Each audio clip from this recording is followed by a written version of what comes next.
Good afternoon, members. Welcome to the Oversight Committee. We are a few members light at the moment. I understand the lifts in the building are not working too well, which is why I went old tech and went down the stairs.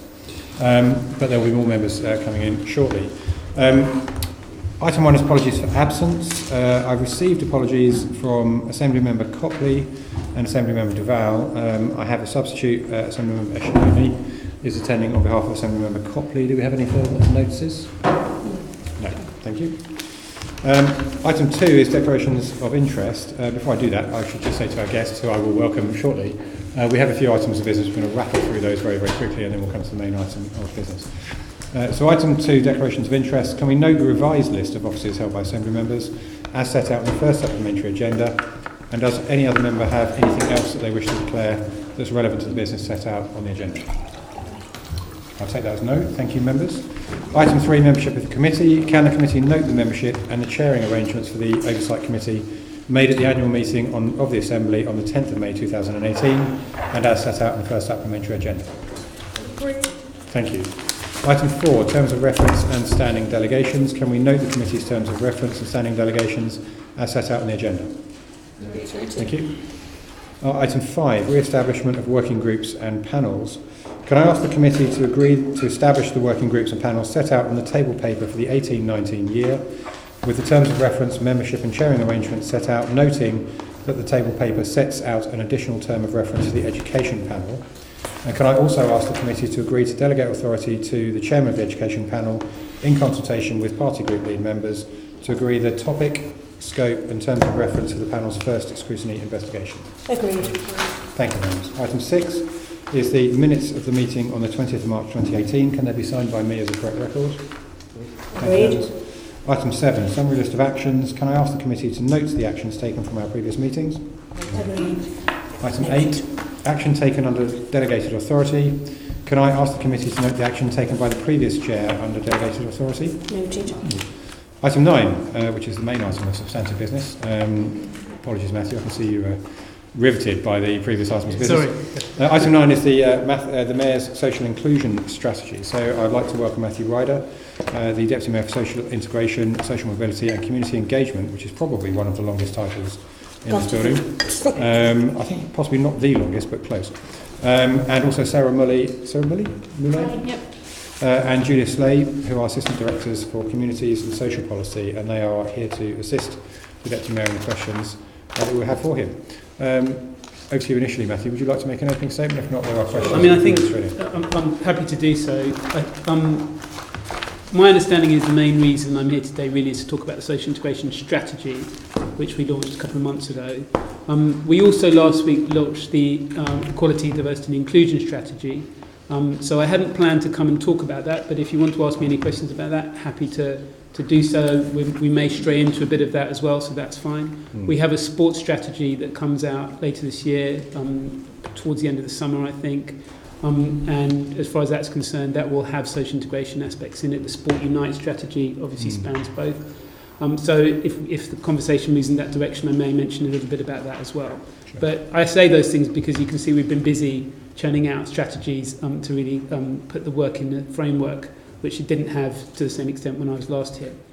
So the social integration strategy was launched in March. The reception's been really positive about it from both stakeholders, social media, other groups within the GLA.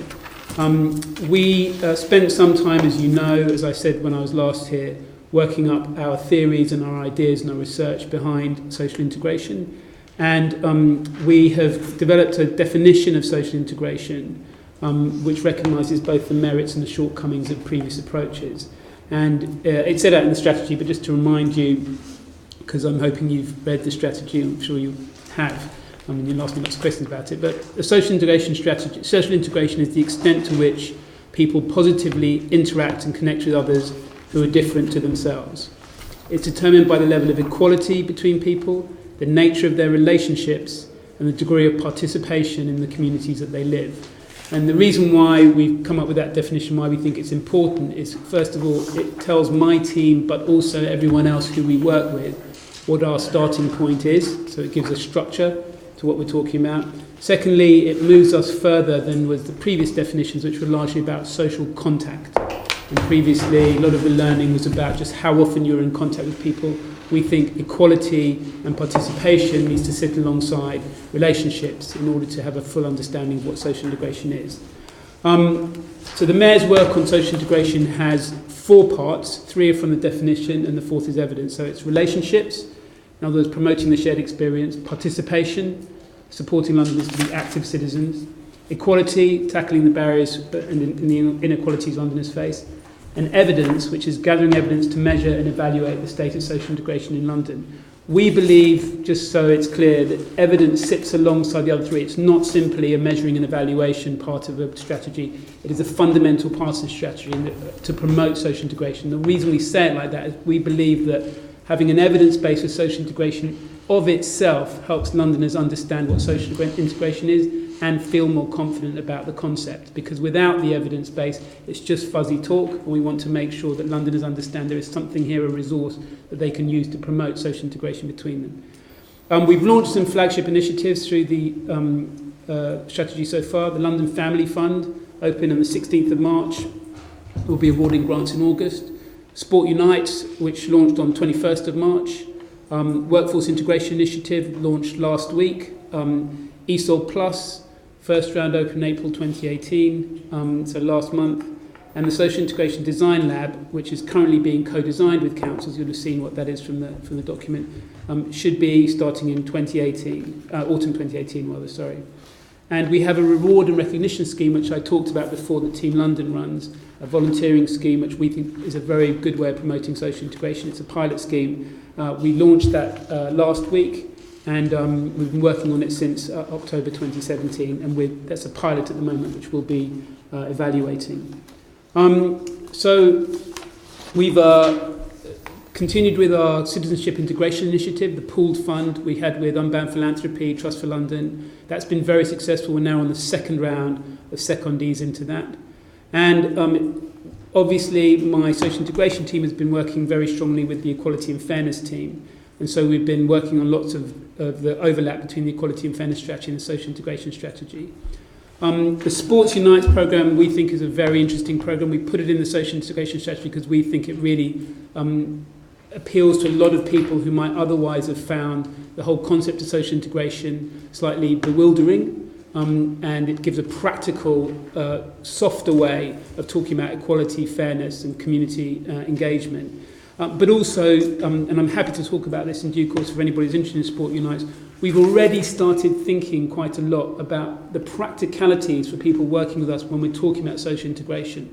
Because some of the most positive things we are trying to do about making sure people consider social integration can have a deterrent effect if it seems to add too much complexity to what people are applying for and what they're trying to do. So we're even at this early stage of launching our strategies and launching our programs, we're already aware of the fact that we need to start iterating and modifying them on the go so that people don't think it's too complicated and feel comfortable with it. Highlights from social integration so far. I think we've had some really good responses to the London Family Fund. The Mayor's been very keen to raise the profile of young Londoners who have insecure immigration status, what in a sense is the second potential group of people at risk in the same way that the Windrush people were, but it's the young Londoners. And we think that's been a really positive development and a positive set of advocacy that the Mayor is doing around that. The work we've been doing, I've been chairing on the London Strategic Migration Partnership, has been very positive. We've dealt with everything from Grenfell, and I have an ongoing dialogue and regular calls with the Home Office, which have been very positive about trying to get a better situation for migrants affected by Grenfell, but also developing new strands of work within that. And it's been a very good way of getting campaigning groups and the Home Office together to have a really good discussion, sometimes in this room, about migration issues that affect Londoners. And launching the initiatives has been really positive. I particularly felt good when the Mayor was launching the WIN initiative last week at Tideway. And we want to make sure that the initiative, which is currently focused on young black men because of their unusually difficult situation in the employment market, gets expanded and developed across a range of groups who face similar problems. There's a set of other things that are on my list, but I think I could probably end there, only to say that if there's a general a direction of thinking that we've been going through, just to kind of give you a little bit of kind of what's in my head at the moment on this. We have spent some really detailed work researching and trying to underpin what we're doing in my first year here with a solid framework and making sure the evidence is in place. We're now at the point where we're launching things, we're getting things moving, we're starting to give out money and grants and things like that to Londoners to pursue those goals. But I think the next stage is going to be analysing what's been effective and making sure that we're making it as easy to get to the resources to the right people, develop the right relationships.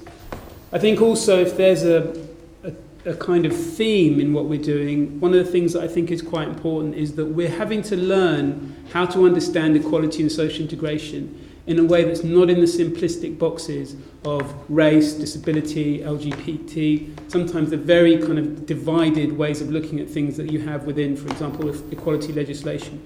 We're trying to, and we're having to take a more holistic approach without merging everything into one in a way that doesn't help anybody.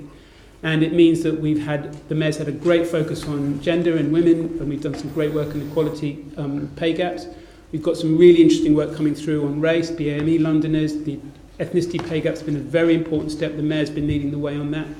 And then I think there is a strand of work that I've been pushing very hard, and we hope you'll see developing the next year, which is around social class and around trying to make sure that we're prioritising what social class is for Londoners in all different spheres, whether it's the cultural aspects of trying to understand what do we even mean by social class in a modern context, what does it mean to be a working class Londoner, through to the harder edges of things, that the discrimination people or barriers people face through social class, and also trying to grapple with the way social class affects people in a number of ways, whether it's housing or other sorts of aspects of their lives. So, in a sense, what we're trying to do is make sure that we tackle a range of inequalities that affect all Londoners, but sometimes focusing on some things, and that's sort of a little glimpse of where we might be going into the future.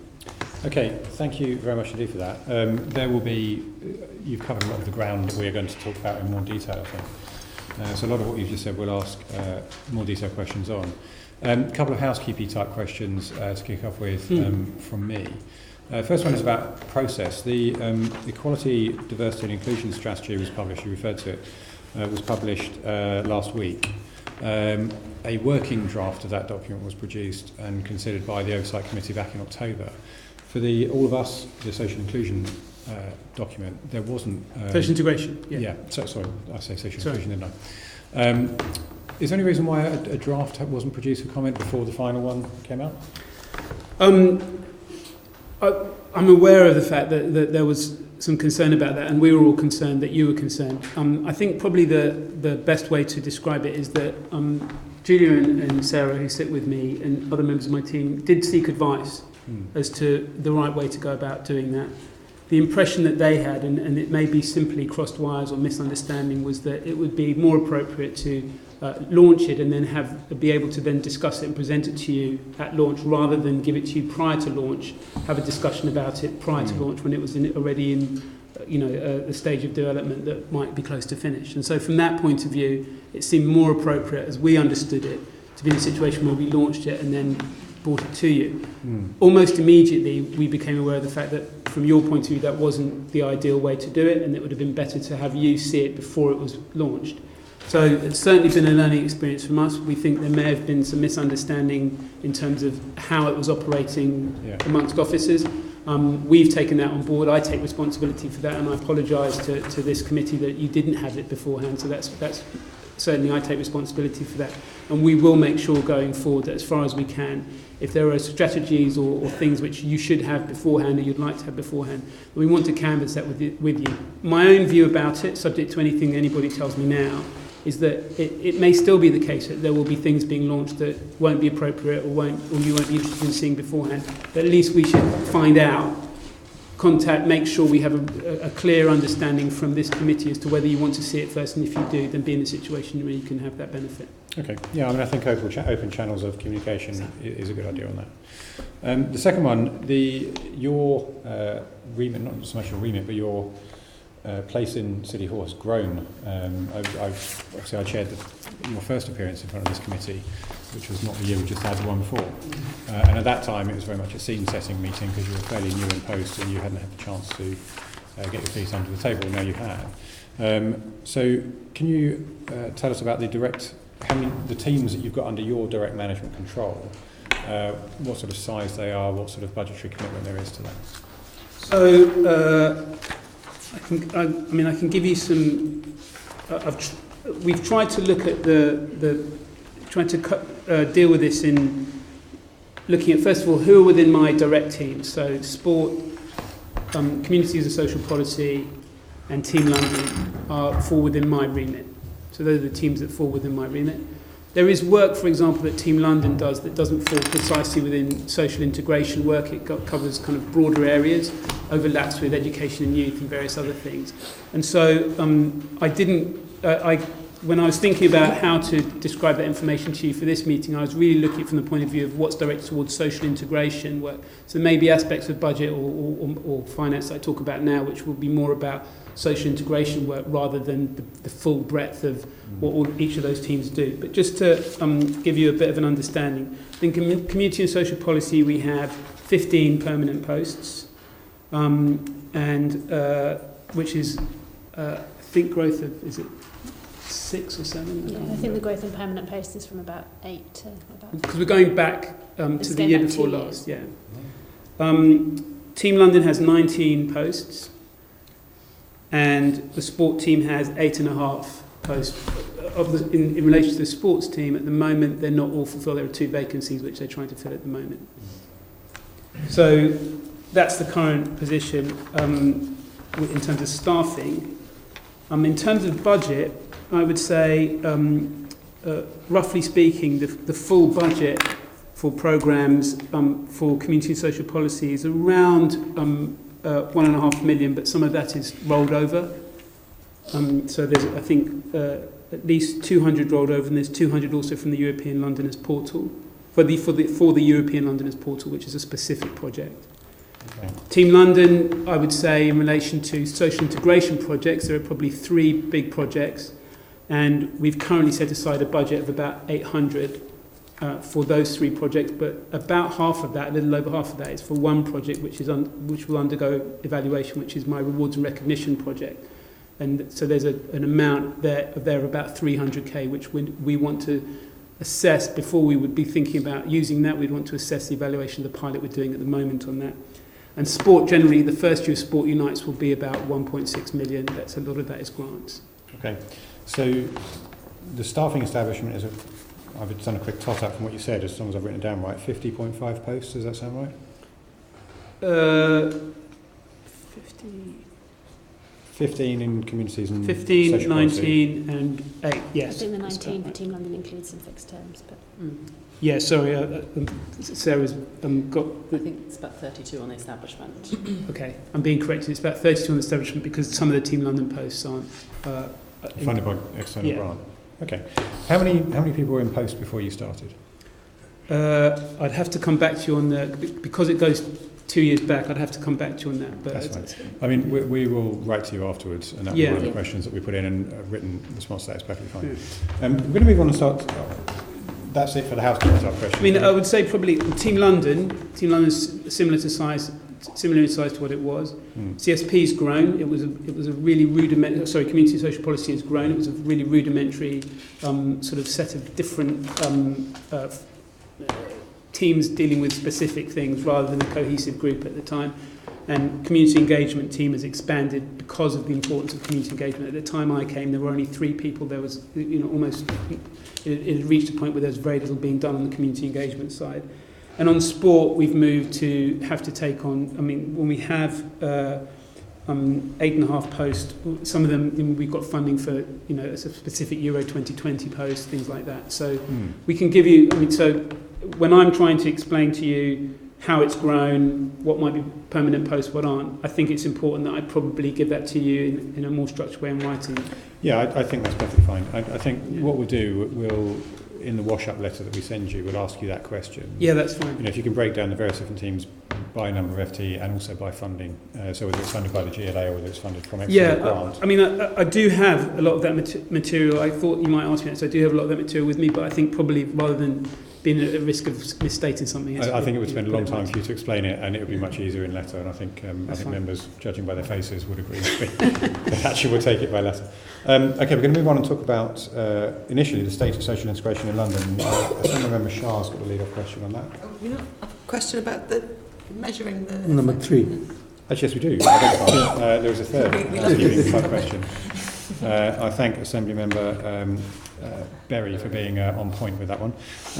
So what measures will be using to assess the effectiveness of your programmes? You talked about the evidence base. What is it and how are you measuring it?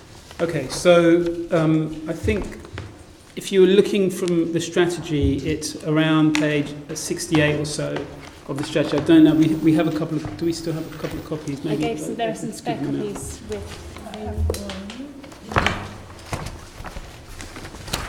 And I think it really sets out how we're trying to take a much more detailed approach into how we approach social integration and measuring it than we did before, which is why we've made the social evidence base such an important pillar of the work. As it stands at the moment, we don't feel that the information that was currently existing within the London data store properly looked at the sort of measurements we would be needing, because it was quite good on some aspects of economic measurements, but it wasn't as good on the social integration measurements. So we spent a long time with the intelligence unit working out how they would try and find baselines and what measurements they would be using to monitor the work. They weren't confident at the moment that we could give you a really solid baseline for now to move forward from. So they're doing the best that they can with a baseline and then really moving on from here to measure how much we're improving. But they've currently got 18 measures which they're using, 18 broad measures which they're going to be using, and then those broad measures break down into a much more detailed analysis. So thank you. When you're looking at the 18 measures on participation, to look at how they would be measuring social integration, we're looking at voter registration rights, voter registration rates, volunteering rates, and associational membership of organisations, community groups, things like that. For equalities, we're looking at the employment rate gap, childcare uptake, education attainment, housing affordability, financial resilience, digital literacy, English language proficiency and citizenship. Under the heading of relationships, we're looking at relationship diversity, social mixing, hate crime, social isolation, social trust. And then when we're looking at outcomes, more qualitative analysis, we're looking at the feeling of belonging and positive experiences of London. Now those are the 18 broad headings that the intelligence unit have given us. And then under those 18 broad headings, we have a much more detailed set of metrics, which then break down under things like social mixing, social integration, social trust, political participation. So we have a finer level of much more granular measurements that this intelligence unit have advised us they could use in order to form this, effectively what's a dashboard for us to be able to measure it. So that's where we are with that at the moment. Okay. Will that be published on a regular basis? Yes. Where?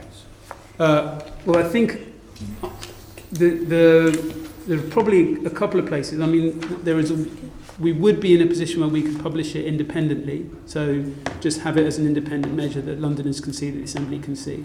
Mm-hmm. I suspect we will be looking at some modified way of publishing it, or some of the information from it will find its way into the Mayor's Annual Equality Report, mm-hmm. and probably we'll be using it in other areas of publication, but as a standalone publication, in other words, looking at it, I think we would be hoping that we could be doing that every year. Yeah, and can I just chip in? So that the data for those 18 indicators is already up on the London data store, and that will be updated annually. We can come on to talk a bit that there is also some longer term work going on with the intelligence unit about commissioning new data and new information which will supplement some of that, but the baseline measures for those 18 metrics are all already up on the data store. Sure. Do you have any interim reporting plans? I mean, some of the things in here, it's going to be very difficult to measure often, because I imagine the data that you'll need to accumulate will be significant, and will take an awful lot of interpretation as well. But annually is quite slow, and some of them it might suit, say, I don't know, every 6 months or maybe every quarter. Have you given any thought to that, about which can be measured more often and published more often, or is it simply going to be the whole lot every year? I haven't specifically given any, if I'm being honest, I haven't given any thought to interim, like quarterly publication, something like that. I think one of the reasons probably that we hadn't thought about going down that route is because what we're really keen to do is build a set of measures that are dynamic and continue. They're changing and being updated as information comes out, and then you take a snapshot each year. And the idea would be that whether it's assembly members, Londoners, or community groups, civil society organisations, can pull strands of that data as it's being updated and combine it in the way that they think is most appropriate. My ideal is that the intelligence unit and London Data Store can help Londoners, inform Londoners as to how to combine that data. So what we'd be wanting is lots of different types of data flow, and people can use those for their research projects, for the reports they're doing, for information that they have. But I mean, we can certainly ask the intelligence unit the extent to which it would be feasible to publish quarterly updates, if that was helpful, or even 2 a year, to make sure that we could be in a situation where we see where we are and whether we're on track. I wouldn't have thought that would be difficult because, as I say, the data is there and they would simply be pulling out on a regular basis. I can find out. Okay. Assembly Member Berry, I saw your hand. Yeah, just a quick question really. I mean, I think I'm really impressed with these 18 measures and the fact that you're going out and getting the information through some of the levers that the Mayor can use. Some of these are longer term things though, like the UK household survey and labour force survey comes into it as well. Have you tried to, I've got 2 questions. Have you tried to sort of backcast any of these to see what the current trend is? And then the second thing is, how many of these, and will you be for the data you're collecting yourselves, trying to break it down for different areas of London, either constituencies or boroughs? Because I think that can help, again, to get more information about how to deal with issues if you can see it's happening more or less in different parts of London. So on your first question about, well, the answer to both is quite similar. On your first question about going back, really, I think we haven't thought about at the moment how we would look to apply a particular combination of those metrics and go back and look at, try and take a snapshot of what social integration was in 2011 or something like that.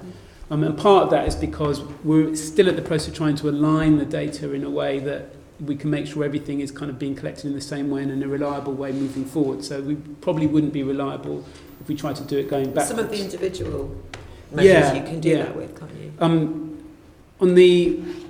So I'll come back to that in a second. On the locality aspect of it, certainly we want to make it as local as possible. The only problem is the data is so varied when it comes to locality. Some, education data is fantastic on a local basis. Other data is really not very good. And so we can give you a bit on a local basis, but we couldn't give the full range of information, to each ward or even to each borough necessarily at this stage. I think what we've learned in this process since I was last here in terms of kind of gathering it is that the intelligence unit have been quite clear that it would be a bit foolish to try and set up some kind of, social integration number. And so you say in 2018 the number is 4 and see if you can get to 6 in 2019. That's way too simplistic. Although it's very seductive and very tempting and say this is a happiness indicator or this is a social integration indicator and, the number's going up or down.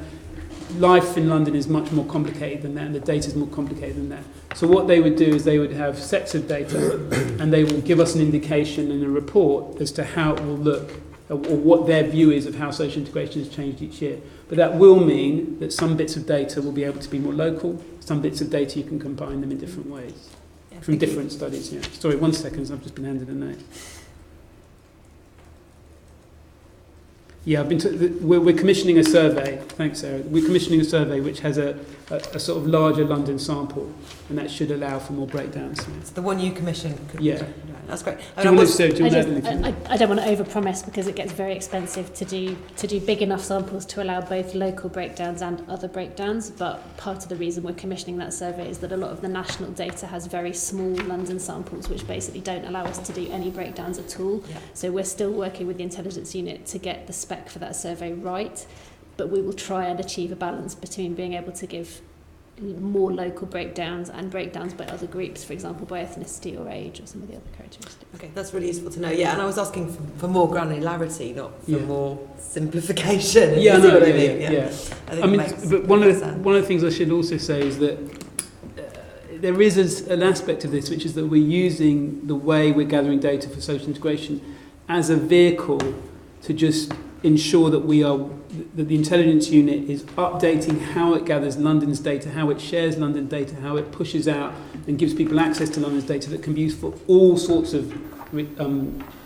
studies, research, not just social integration. The idea is that we're building the evidence base in a much more detailed way, so that it can then use information that wasn't previously available and resources that weren't available to start looking at that same data but through a different lens. Sometimes it'll be social integration, sometimes it might be something else, but the idea is that we become a much more accessible resource for London's data than it is at the moment. Okay. Somebody want to shout? Yeah, thank you. Much of the data in your social inclusion report is pretty impressive, actually. When you look at positive numbers here, you got 91% of Londoners consider London to be a place where people from different backgrounds get on well with each other. And 90% of people agree that London is a good place to live in. Can you tell us what exactly then are the problems you're hoping that this strategy will fix? I can. So, some of the things that we're concerned about are set out in the sort of early part, the introduction part of the strategy. But despite the positive numbers that you've talked about, 21% of Londoners say their friends are from the same ethnicity, all of their friends are from the same ethnicity as themselves. A third say that all their friends are the same age as them. And 30% of Londoners, almost 1 in 3 Londoners, say all their friends have a similar level of education than them. Londoners are more likely to experience loneliness than people in other parts of the UK. Inner London boroughs have a higher proportion of residents who have lived there for fewer than 12 months, so the churn in London is bigger, which makes more of a challenge for social integration than in other places where people are more stable. There are lower rates of voter registration, which means lower participation in civic society and lower participation rates in kind of having agency over the democracy in your local area. 68% of Londoners have voter registration compared to 78% in other parts of the UK. So that's in London. Volunteering is more likely to take place among certain groups rather than others, so we're keen to promote volunteering across the range. Working age Londoners and people in routine and manual occupations are understandably much less likely to be involved in volunteering. We think volunteering is a fantastic way of promoting social integration. So we want to make volunteering easier for those people who are currently not in a position where they're able to volunteer. That means targeting employers as well, to make sure employers make it easier for their workers to volunteer locally as well as for projects that might interest them. There are some specific groups that struggle in the labour market. And we believe having a job, being able to have access to good work is an important part of social integration. It's not just about social mobility. It's also about building networks, building friends, working on projects with people who are different from yourself. And just if we take one example that's concerned us, which is why we did the WIN programme, 32% of black young men aged 16 to 24 are unemployed, compared with just 14% of young white men aged 16 to 24. That's a disparity that may have lots and lots of explanations to it. I'm not suggesting that it's as simple only as race, but the reality is that we want to make sure that all Londoners come much closer when it comes to employment opportunities and things of that kind. We're really concerned about ESOL, which is why we've launched our ESOL Plus pilots. We think ESOL is really important. I think there's consensus now, thankfully, from everybody across the political spectrum that more people learning English is a really good thing for everybody. So as a result, we're concerned about the way ESOL's been decimated in London since 2009. We're trying to make sure we not only supplement and promote better ESOL, but we find new ways, and we're piloting new ways to do ESOL which promote social integration. I've been really impressed with the way they've done ESOL in Ireland. I talked about it last time, where they have older Irish people who are established teaching new migrants English. It's a dynamic two-way process of social integration alongside teaching ESOL, because older people who may have been a bit resistant to migrants get to talk to them, meet them, barriers get broken down, plus everybody's learning English in the process. It's fantastic. And I do a set of borough visits. I've done almost every borough now, and I did Kingston 2 weeks ago, and I visited a group called LEA in Kingston, Learning English at Home, which do that project. So we've been encouraging them to apply for the new grants that we've got. So it's ESOL being taught by older volunteers to migrant families. I could go on and on and on, but you asked me, so I'm afraid you opened that floodgate. No. I mean, certainly you have you identified major gaps as well, and challenges that we have, and very complex picture it is. Having got an audit of what currently it looks like, would you have in the short and long term some kind of objectives as to which is, whether it's call it targets or a certain level that you'd like to achieve? Will this be something you'll be able to generate over the period? Yeah, so when we've tried to approach how we would look at targets, we've got to be really careful, because if our ambition is to improve social integration across London, then we've got to look sort of as a whole, how is everything improving? Because if you look at it in too narrow focus, you're not really looking at what's improving. At the same time, we all know that the ability for the mayor to control what happens in London is very patchy. There are some things the mayor can control, there are some things which are completely outside his control. Economic, environment or other things can affect. So a lot of what we have to do is measure it, understand it, and put out the information. And the areas that we can control in some small way, then we will try and control those. So for example, if we can improve things like the number of young people who aren't getting into work, if we can improve the number of people who are taking up ESOL, those sorts of things, would be targets that we would set for ourselves. But we're being pretty circumspect so far as to where we would put our targets, because we don't want to make sure they are things that we can genuinely control. And our ability to do that on the budgets that my team has is pretty limited. Matthew, we've talked about earlier on about the capacity of your team. We've talked about the budgets in different sectors, etc. Now, how do you think you can and will, or the strategy will, inspire and influence local authority work, particularly when social inclusion and voluntary sector funding, etc., are not on the top of the agenda because, or may not be on the top of the agenda because of scarce resources. Yeah. So this is something, it is a huge issue every local authority has across London. Is this something where you can give that bit of helping hand or somehow influence and encourage them to use their resources creatively, or any other support that you can give in terms of resources? Yeah, that's a really, if I may say so, that's a really good point. And we're trying to do it in a number of ways. The first way we're trying to do that is through our civil society work. So we're trying to make sure that there are good civil society organisations across London and that we're providing them with it. So we've got a good civil society strategy. We've got a staff member who's dedicated to improving our relationship, GLA's relationship with civil society organisations, finding out what they need, and making sure that when there is inconsistency across boroughs in London, whether it's in voluntary sector organisations or whatever it is, that there's an element of sharing and combining of resources. And so we can act as a kind of convener in a way that people, through our central position, can help put people in contact with each other. One of the important projects within the social integration strategy is the design lab that we've got, which is specifically to ensure that boroughs in particular, local authorities, are getting an opportunity to get funding and assistance and various support from us to make sure that we are helping them design local solutions that promote social integration. And we're helping them because we feel very strongly that boroughs and in their localities will have a really good sense of what's important. On the point that you're making, one of the things that's really struck me in my borough visits, and it was that there is often a real misconception about the kind of work we're doing from the outer boroughs in particular. We feel quite strongly that sometimes the Hackneys and the Islingtons and the Southwarks are in close connection with us. They're very nearby. They see a lot of us. They get an understanding of what it's like.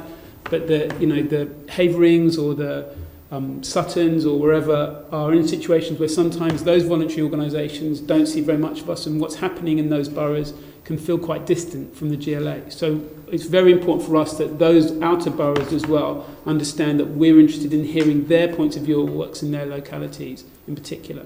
So, there's a range of stuff that we're trying to do to make sure that through civil society organisations, through the design lab, and then, when it comes to, for example, something like Sport Unites, we're trying to make sure that we have place-based commissioning of sports resources and sports projects to make sure that each borough gets a fair share of what's being done in relation to that. We've got a really interesting part of the sports programme, which is we're doing in conjunction with an organisation called L'Oreal, who've done a big community, citywide sports programmes in other parts of the world.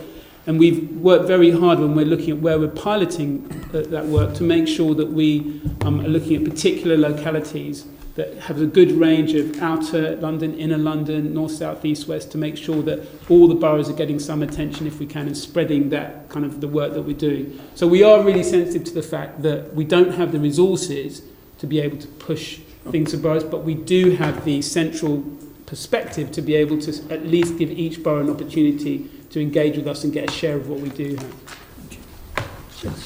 Okay, Assembly Member Prince. Thank you. In relation to friendships, you mentioned it earlier that 21% of people say that they have limited friendships outside of their own, let's call it, social sphere or ethnic sphere. But that obviously means that 79% of people do, so surely that's something we should be actually sort of singing about, really, because that's very good news. But I just wondered how that compared to, well, first of all, that must vary between boroughs. Is there a propensity for the friendships to be more in the centre than in the outer boroughs? I mean, for instance, in Redbridge, one of my boroughs, very, very mixed, so I've got lots of friends from all different cultures and ethnicities and so on. In Havering, not so. So the opportunity to have those friendships wouldn't exist. That's my other borough. But then on top of that, how does that compare with other parts of Britain, and how does that compare to other countries? Are there cities in other countries which perform better than we do?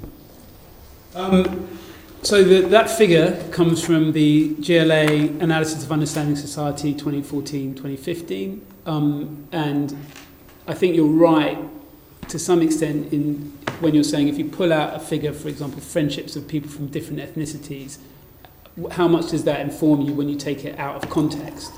And so I think the reason I mentioned that was because in relation to Assemblyman Bashar's point about, 91% of people feel that London's a great place to live, there are still aspects of those figures which might raise concern. I think that figure is that 21% is people who say all their friends, not most or all their friends are of the same ethnicity than themselves.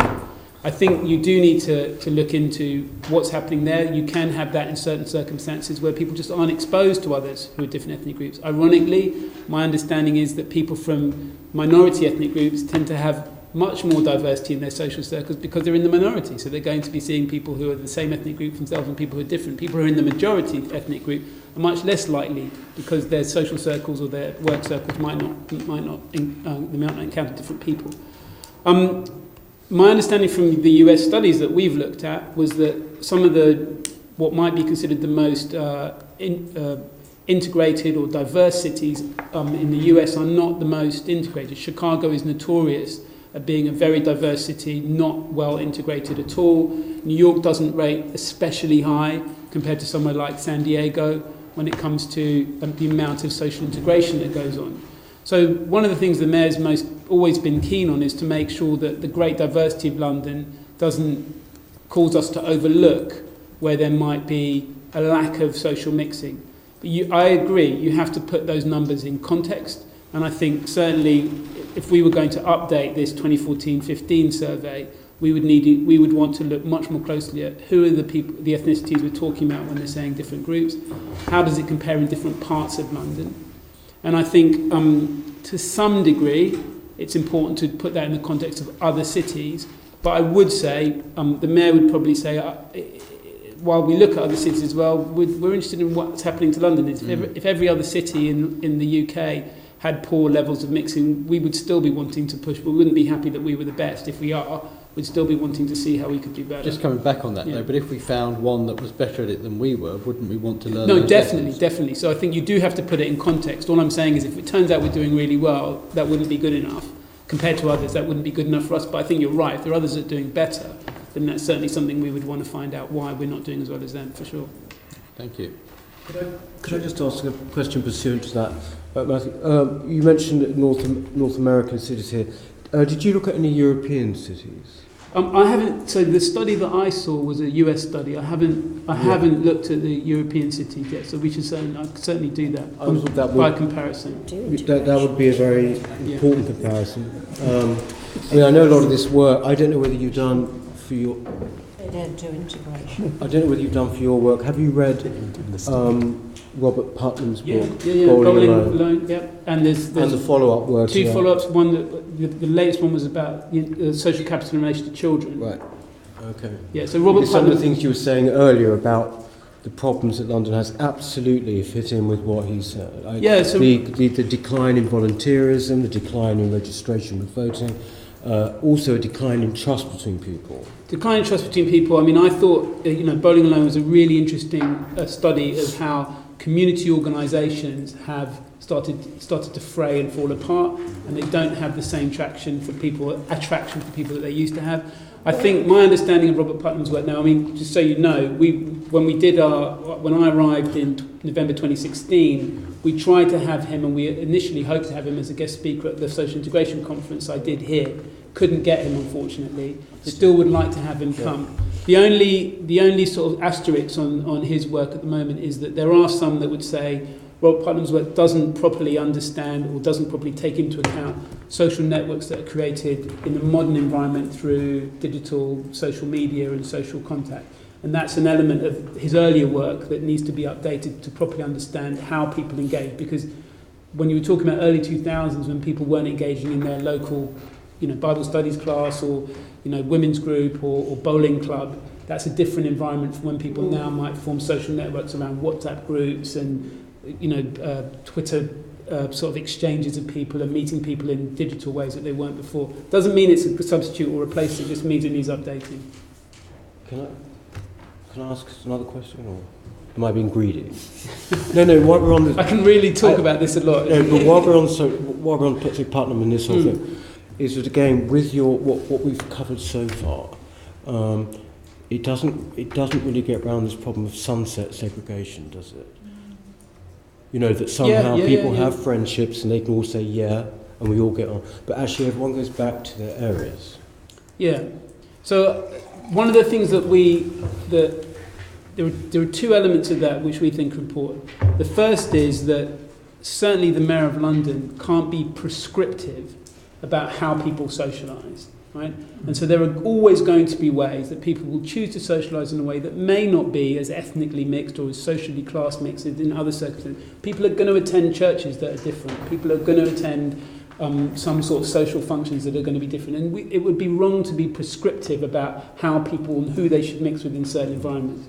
So what our goal is to do, when you're talking about sunset segregation, is to try and find activities and opportunities that give people a way of coming together, even if it's for a short time, in the hope that that relationship has traction. That's one of the reasons why, with the London Family Fund, you'll see that is the fund, more than the Workforce Integration Network, which is for young black men, more than the other stuff we're doing. The London Family Fund has the biggest budget, and it's the first thing we launched. The reason why is because that is the project that we think can appeal across the broadest cross-section of Londoners, across social class, middle-class Londoners, working-class Londoners, people with jobs, people without jobs, migrants, people who've been here a long time. All of those people are experiencing the need to kind of find who's in their neighbourhood based on the fact that they're now a parent and they're trying to connect with other parents.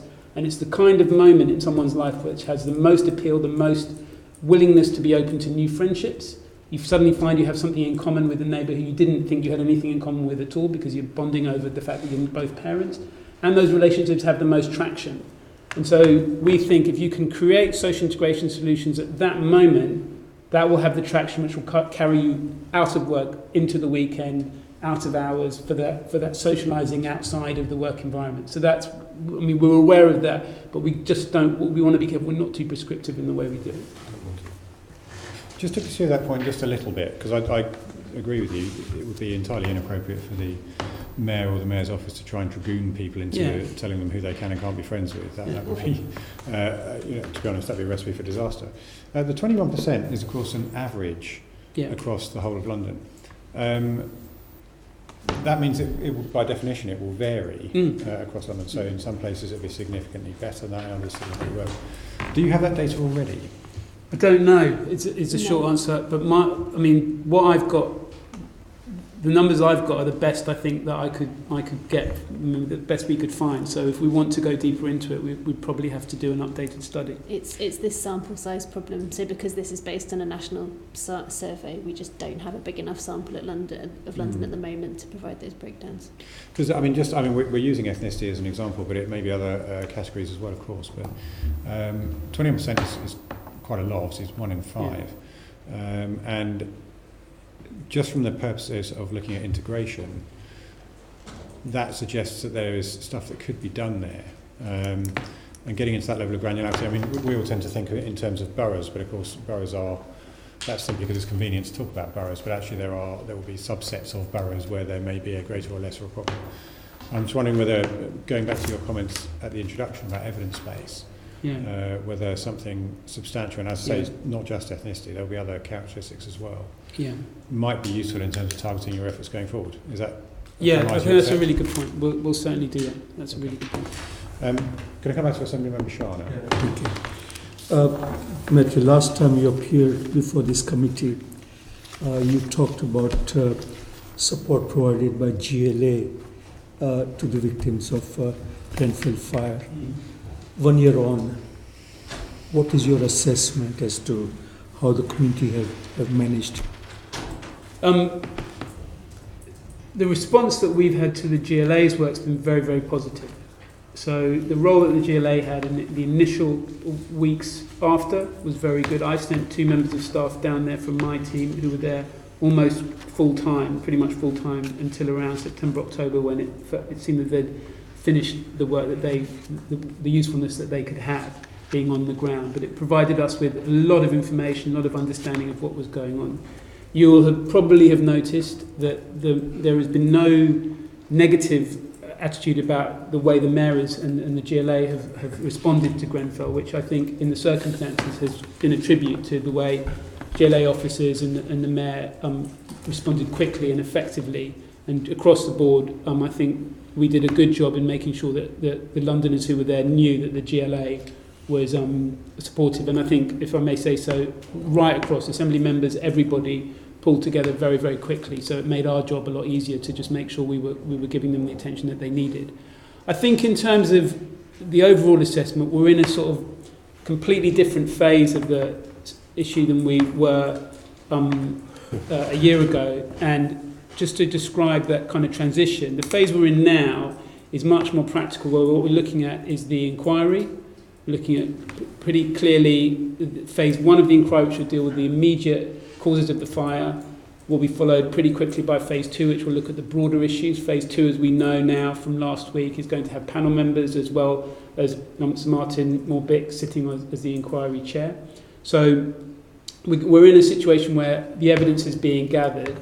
I think in terms of the people affected, we're looking at a situation where those who have not yet been rehoused, and there are a lot of them, we're going to be into a protracted period of people not being in the housing that they need and want. And I think that's something that really needs to be addressed. And my role at a borough level there's a limit to what can be done at the mayoral level. My role, if I have one, in terms of helping them, is that we've had, as I said, good relationships with the Home Office and through the London Strategic Migration Partnership, trying to flush through times when there's been a problem in the way that the policy is operated that could be unfair to a lot of the people who have immigration issues who've been affected by Grenfell, and there are a significant percentage of them are, to make sure, for example, that if they were late in applying for survivor status, they weren't going to be penalised for that. We're very concerned about policies that have been organised about family members having to leave before that we worked out who was a core participant in the inquiry, who'd been allocated core participant status. So that's an ongoing piece of work, and we have that regularly come up during the LSMP and in the periods between. I have conversations with the Home Office and senior people there to make sure that works. And I think we now have one person in post from the Mayor's Office who's dealing with Grenfell issues from a housing point of view. And I think we'll be looking for, shortly, my understanding is it may be that, I can't give a clear indication of this, but it's my understanding that there may be the need to supplement that post with somebody who's dealing with it more from just the inquiry point of view, because the Mayor is really concerned that he wants to make sure that housing issues and other issues around Grenfell are immediately fed into the work of the GLA. So there will be people who will be, whether their jobs will be exclusively on that, will have a significant role in making sure the Mayor is informed of Grenfell developments as they happen. I accept job is far from done. We are talking about rebuilding lives of those who've been affected. And like you said, it's more than just housing. I'm glad that you have somebody who's kind of dedicated to address the housing issues. Is there any way that you can have, let's say, more structured approach or a team which does sort of, address the other wider issues as well? Yeah. I know, resources are sort of not finite, and, and you really have to work within the limitations, and GLA can't do everything. But at the same time, as the strategic authority, that is our role that we play. And that is where work with, like you said, the government, the Home Office, work with the local authorities, other agencies is critical. And I can see GLA as probably the only authority which can and does need to take that sort of leading, overarching role. And unless we do that, things will not move as efficiently and quickly as it needs to, in my view. Yeah, I'm grateful for that, and I agree with that. I think there are a couple of just points I would add.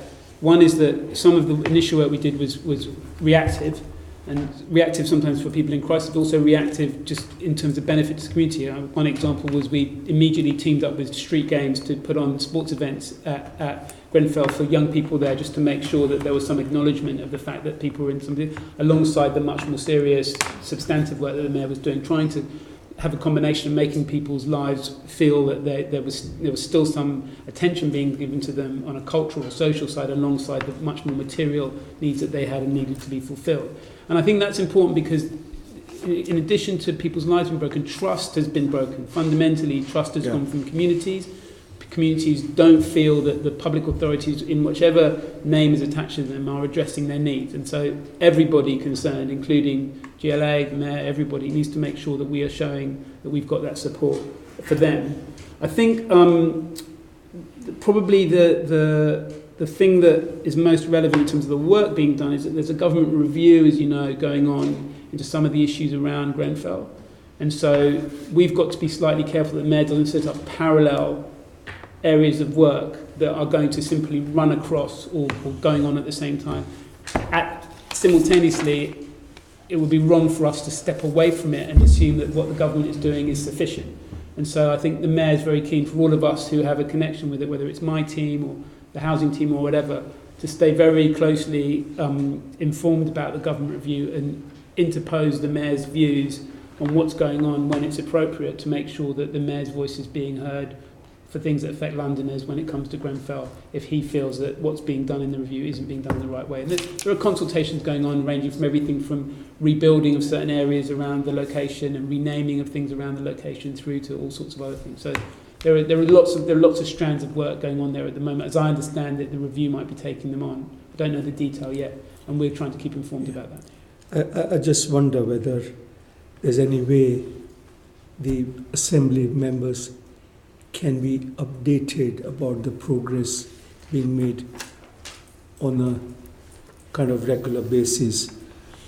Yeah, I think so. I don't know, because it's great that we have this opportunity to raise the issue, but this is something that's going to take some time.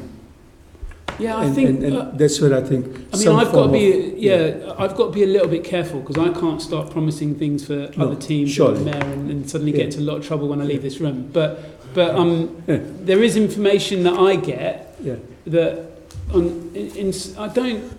For my speaking completely personally, for my part, I don't see why there shouldn't be some form of ability to update assembly members as to what's going on a fairly regular basis, given what I know are sort of bits of information that come through about Grenfell to us fairly regularly. So if I can, subject to anything colleagues might tell me I've got it completely wrong, subject to that, I'm happy to try and find out whether some of the information we get about Grenfell can just be pulled together for regular updates to assembly members, if that's possible. Even if it was once a quarter, or even just saving it for me coming once a year or once every 6 months to hear is not sufficient. That's fair enough, and thanks for the comment, Chair. I think if we can just look into this separately as an issue, because surely this gets Grenfell newsletters. Grenfell newsletters, very good. There's one that comes out monthly that we get. Miranda, Megan Life is the. It's probably worth doing a comparison, see if what we get is what you get, and if there's anything missing. Exactly. So perhaps we'll wash that up in the list as well. and newsletter's fine, but just okay, so Assembly Member Berry. Okay. No, it's fine. I was just going to raise one of the issues that came up already. In which case, we're going to talk about the London Family Fund and the Sports Unites programme. And initially, Assembly Member Eshalomi is leading on that. Good to see you again with you. I think it is really good to see that there's a fund being set up, and what I'd say is that it's fantastic that we are going to be looking at the relationship and social integration with families, because the reality is that a lot of families are suffering in isolation, even though they've got new children. Dealing with that alone can be stress. What I've noticed from visiting some of the children's centres in Lambeth was that there are a number of families who don't even access that provision, who are not aware of that. And from that early age, from about when my daughter was about 8 weeks, you could really see the big difference in terms of families who are accessing events and services and integrating versus families who should be out using some of these events. And equally, we know that the Mayor doesn't have a statutory role on childcare, which is the big elephant in the room in terms of people not engaging in some of these things. But where you're stating that there's a new fund, which is 600k, which for London is a very small pot, if we're honest, what kind of bids would you want to see coming forward, and how is that going to be promoted to different families? Because on top of the fact that they've probably got children, some with disabilities, some trying to juggle a job with all of that, filling out an application form for funding, which they desperately probably need, which they know that their community will benefit from, maybe the last thing on their mind. But how can we make sure that people are coming forward, and what's the criteria around that going to be? The approach we've taken to the London Family Fund has been to make it very clear to everybody that it's not a fund to fund early years provision. And sometimes people misunderstand that. They think the London Family Fund is us funding early years provision. It's not that. And it doesn't replace even the early years hub that's being run by the statutory Deputy Mayor, Joan McCartney, and through her work. What the London Family Fund is about is a process in which we welcome bids for ideas about how you can improve the way social integration could take place in an early years environment. So we've identified the environment that we think is the most powerful to create social integration outcomes, and then we're looking for people's ideas as to how they can promote it within that environment. So some of the people who will be bidding for that will be groups who will be experienced in working out how certain communities would better access the early years resources and how they can encourage them to get there. Others might be about how they can make sure that when you've got people in that environment, best ways to get them to mix together and communicate with each other, share ideas, share resources, share ways they can help each other outside of a particular environment, so that they meet in the environment and they start to build a connection outside of it. I think... sorry, I'm being given a note, 1 second.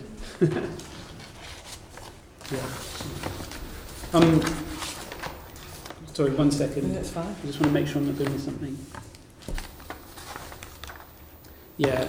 So we have always been keen, with this London Family Fund or anything else, to make sure that it's not a competition as to who can fill out the best form. And the idea is to make sure that we get the best ideas coming forward. And so we make it very clear when we promote our information about it, when we've done outreach work about whether it's the London Family Fund or anything else, that we're telling everybody who would be involved that this is about getting in touch with us. If you're not sure about how to fill out the form, if you're not sure whether this applies to your kind of work, do not hesitate to get in touch with the team, and the team can talk you through it. So the community engagement team, as well as the social integration team, but particularly the community engagement team, provide an additional resource so that people can contact us and say, I don't know how to fill this out, or am I doing this the right way, or does it apply to my work? We think we're on the right track. We've had more than 260 applications for the London Family Fund, which closed on the 26th of April. And so every indication for us is that this has been a very successful promotion. Lots of people are interested. We've got 260 applications that suggest lots of good ideas out there, so suggest Londoners have connected with it. So we've yet to assess the strength of the ideas, but we're pretty confident that we've managed to get the word out and that people have responded.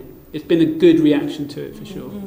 Is there just one more question to add on to that, Chair? Is there any way of checking in terms of when you are assessing the applications you've received, just double checking, because sometimes what you'll find with these new funds or new ideas, new criteria coming forward is that it's the same groups of people who generally come up again, who are bidding, who are then getting the funding. So obviously there isn't a massive database that you can go onto, but if there's a way of checking if they've already been in receipt of funds, because the reality is the real families that we need to get, they probably aren't included in that 206 applications you've received, but not discounting the 206 applications you've already 260 that you have received, but again just making sure that we are really targeting some of those rural families who are in isolation. Yeah, Chair, you may be coming onto this, but that's been one of the big concerns we've been trying to address in our community engagement work, because one of the things that has always worried me is that we have very experienced professional groups who know how to make applications, are very familiar, good relationships with the GLA. They know when the deadlines are, they know. Absolutely, and they're really comfortable with the application process. And sometimes the groups that are doing the most amazing work are the ones that don't have time to fill out the forms, right? So they didn't even know the application was open. Absolutely. So we're busy trying to make sure we have what we cast our net more widely. Okay.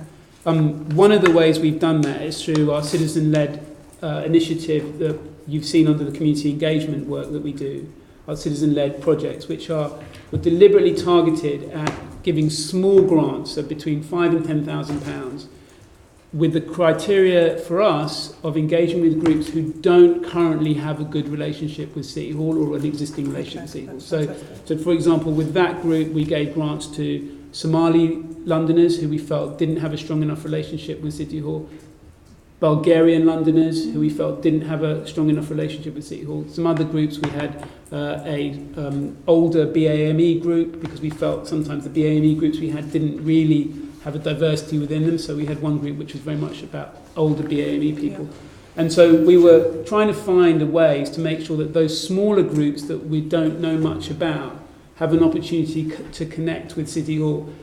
The grants were small grants which allowed them to do a kind of celebratory study and event which they then presented. So for example, the Bulgarian one, they planted roses in Soho and brought everybody around, then had a festival where I think on the 26th of this month they're having a follow-up festival where they serve Bulgarian food, everybody comes along. Now, it's a lovely idea to celebrate Bulgarian culture in the London context. The roses they planted apparently for a Bulgarian rose garden that had gone into disuse in the middle of London from the early 20th century, and they were reviving it.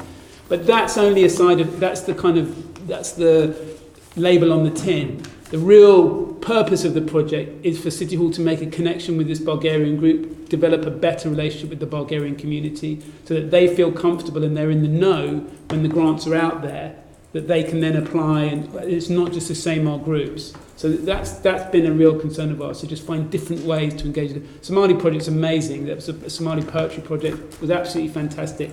But we now have an engagement with a range of Somali groups we just didn't have before, so it's really good. That's great. Thank you. Thank you. Assembly Member O'Connell.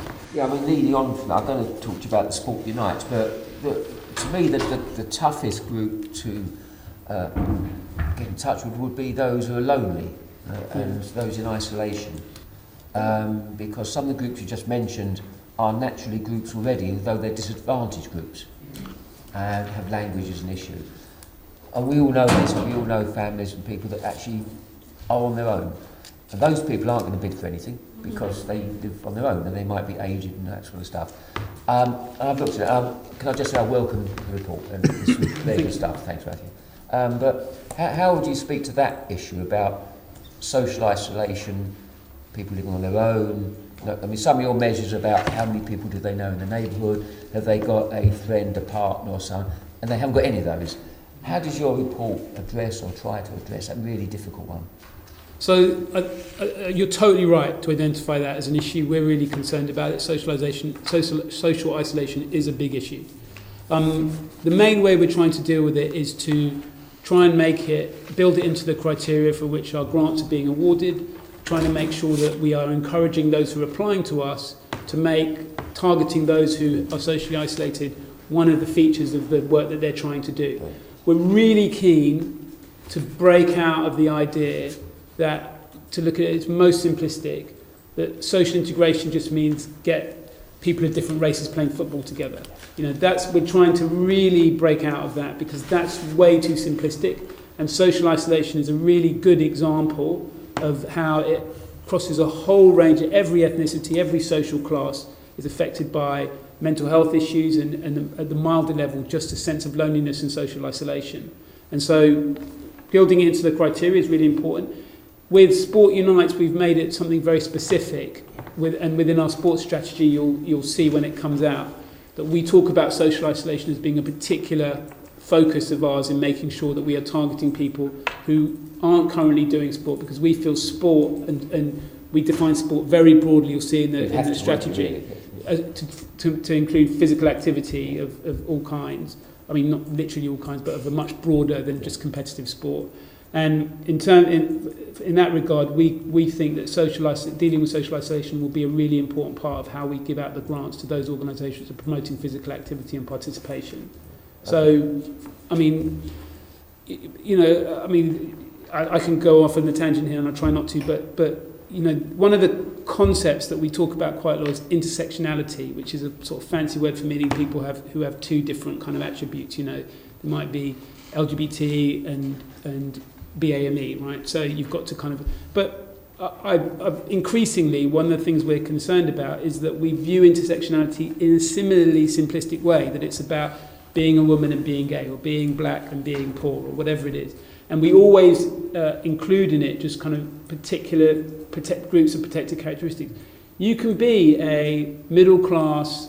intersectionality can affect you in very different ways. You could be a middle-class, straight, white guy who has mental health issues, or who has issues around caring for an elderly relative. So what is perceived in some circumstances as privilege can be completely turned on its head when you are suffering from things which are sometimes characterised as only affecting the more disadvantaged.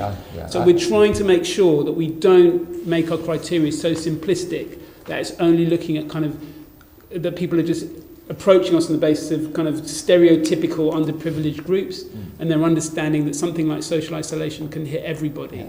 I'm pleased to hear, because I think you'd be in danger of leaving certain groups and individuals behind if you went for certain groups that are quite naturally a profile of underprivilege and isolation, but it will be a difficult nut to crack. Could I just mention something on that? Because sorry to interrupt your questions, but one of the things that I've experienced, and I mean, I went to a Men in Sheds group down in where was it? Done so many borough visits, I've forgotten where it was. Wasn't it? Way down south. Way down south. Way down south. It must have been out here somewhere, really. Do you mean in the Premier Borough in London? It was in the Premier Borough in London, and South T, so it's just further.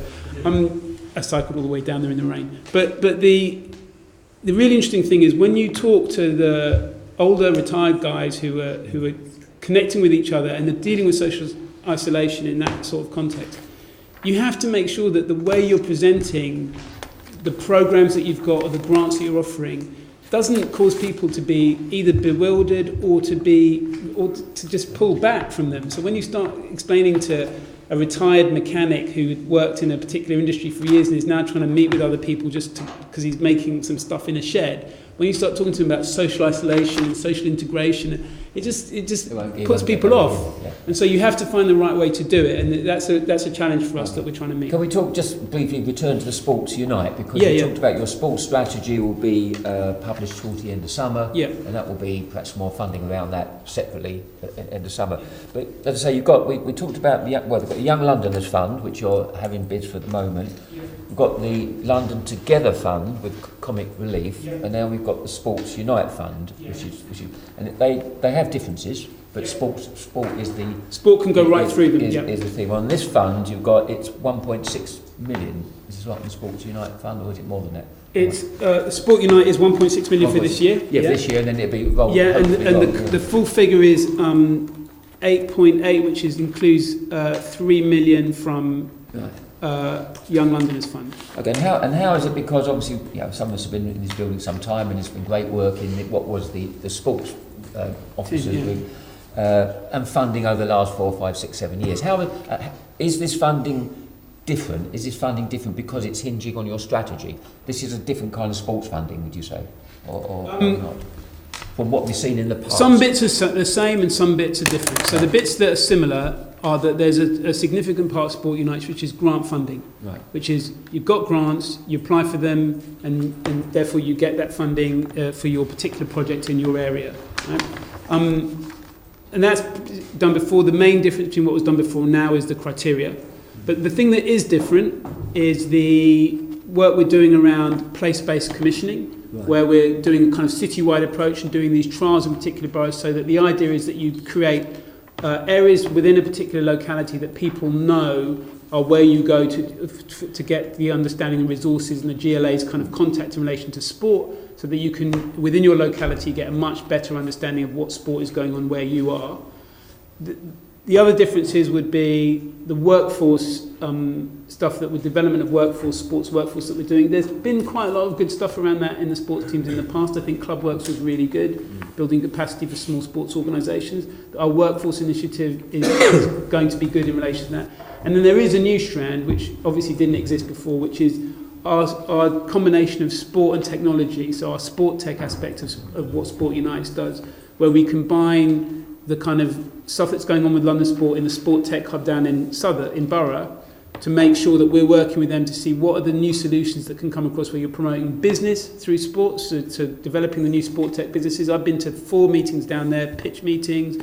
I've been to seen all the startups down there, pitched to everybody and the entrepreneurs.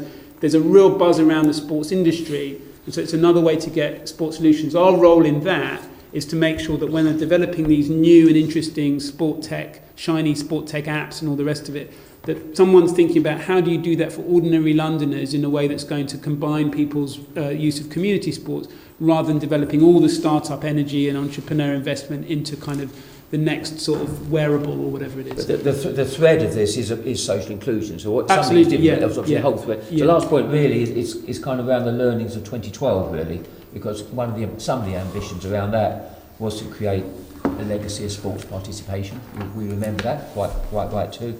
I mean, has there been any, when you've been doing your preparatory evidence-based work, did you address that about learnings from 2012? So we looked at the evaluation that was done of the 2012. It's called I call it there's an acronym, so we use it so much, it's something like LMPS or something like that. I can't remember what it is.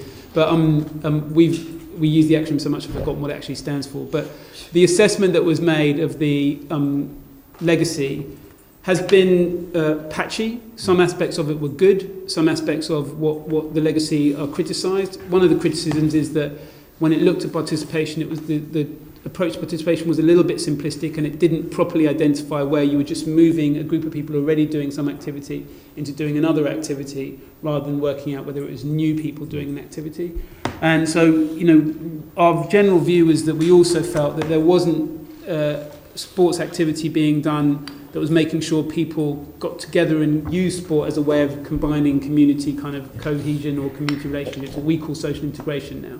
And that wasn't really happening. So if you had a really great rowing club and you were getting a few more people into your rowing club who previously been playing volleyball. Box, isn't it? Yeah. I mean, this was about activity per se, wasn't it? Exactly. That's great. Also, I'll be looking forward to when you do your work around social class later in the summer. That we take a keen interest in. Thank you. Thank you. We're going to talk about ways that we can support Londoners to be active citizens now, and Assembly Member Whittle is going to lead off for that. Thank you. I think just to start, with the Citizen and Integration Initiative, which was introduced last year, can you just sort of set out for us what progress there has or hasn't been as of now? So I think we're on the second round of secondees. The real progress that we've had has been to develop the programs that we want to work up. And so I suppose the achievement so far is that we've done quite a lot of work around young Londoners who have insecure migration status. So we've developed we put on a very large event last year where it's probably the largest time all Londoners who were young people with insecure status to come together into one place so we could find out the extent of the problem. The last available statistics we had was about I think it's 160,000 or so young Londoners were estimated to be in this category, but it was a 2007 study. And so we're in the process now of trying to do having seen the demand that we had from that conference last summer, we're trying to make sure that we can do an updated study.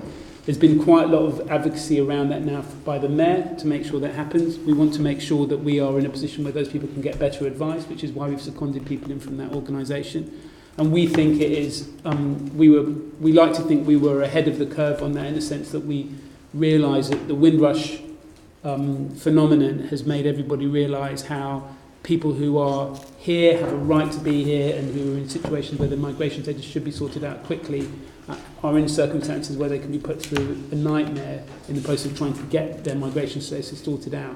And so we're trying to address that. I think anybody, if I'm being frank, anybody, regardless of your views about immigration, would be sympathetic to the people who, some of whom are born here, lived here all their lives or almost all their lives, and in situations where their entire life gets disrupted. So that's one of the projects we've been very big on.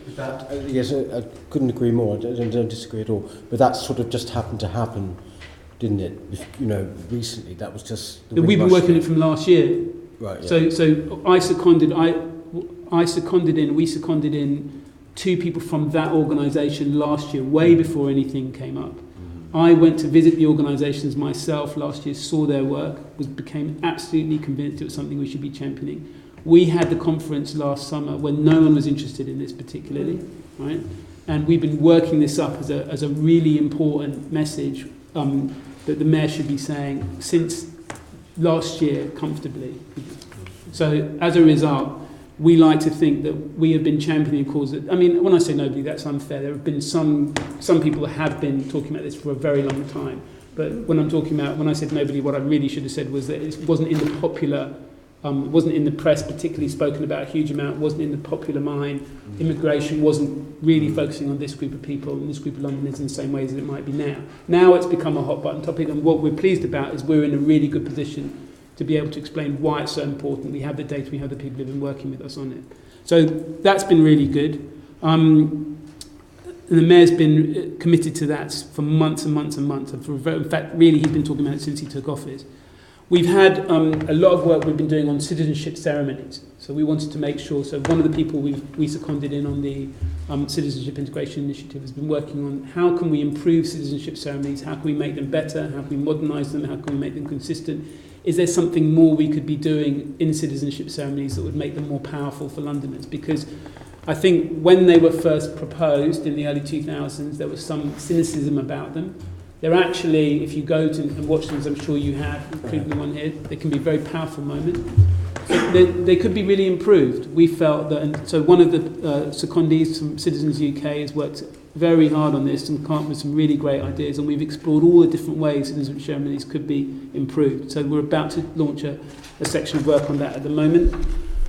Could you just give us a taste of how they could be improved? So at the moment you have quite a lot of inconsistency between what the ceremonies are like. You can get anything from a ceremony in a borough where somebody's sort of playing a song on a guitar to somebody having something that seems really, really overly formal. And we've contemplated whether you should let every borough do their own thing or whether there should be a sense of kind of consistent strand so that if you did your citizenship ceremony in Kingston or you did it in Tower Hamlets, you'd still feel like you went to the same thing. You went to an occasion where you got a sense of what it was to be a British citizen that was consistent in the ceremonies, rather than just so really ad hoc. Secondly, we thought, should they be bigger? Should you have big ceremonies where you're doing kind of all in one go, 100 people all in one go? Would that give a greater sense of occasion? Would that tell the community this is a bigger thing, all these people coming on board? Or would it make it too impersonal? Would it feel like a kind of, giant sort of moony wedding, which 1,000 people getting married at the same time might be great for some people, but might not work for the citizenship ceremony? We then looked at, and most importantly, how do you attach to this moment an opportunity to have people engage better with their communities? So, for example, we weren't comfortable, having done some research on it, that you should make people volunteer as a condition to become a citizen. That seemed far too prescriptive and bordering on oppressive to people. But should we be, as part of that process, telling people, well, now that you are becoming a citizen, here are some suggestions on things that would be really good for you to do to contribute to your community. Like, here are the addresses of people you can volunteer with and connect with. Here is the way volunteering is done in your community. Here are ways you could be an organ donor, or you could do this, or you could do that. So just attaching to this citizenship ceremony voluntary things that people understand, this is what it's like to be a Londoner, this is how you can feel good about your community that you're becoming part of, so that everybody feels connected to it, rather than feeling like they've just got a piece of paper and now they're legal. That isn't the situation. Well, now they're not legal. Now their situation is secure, or whatever you want to call it.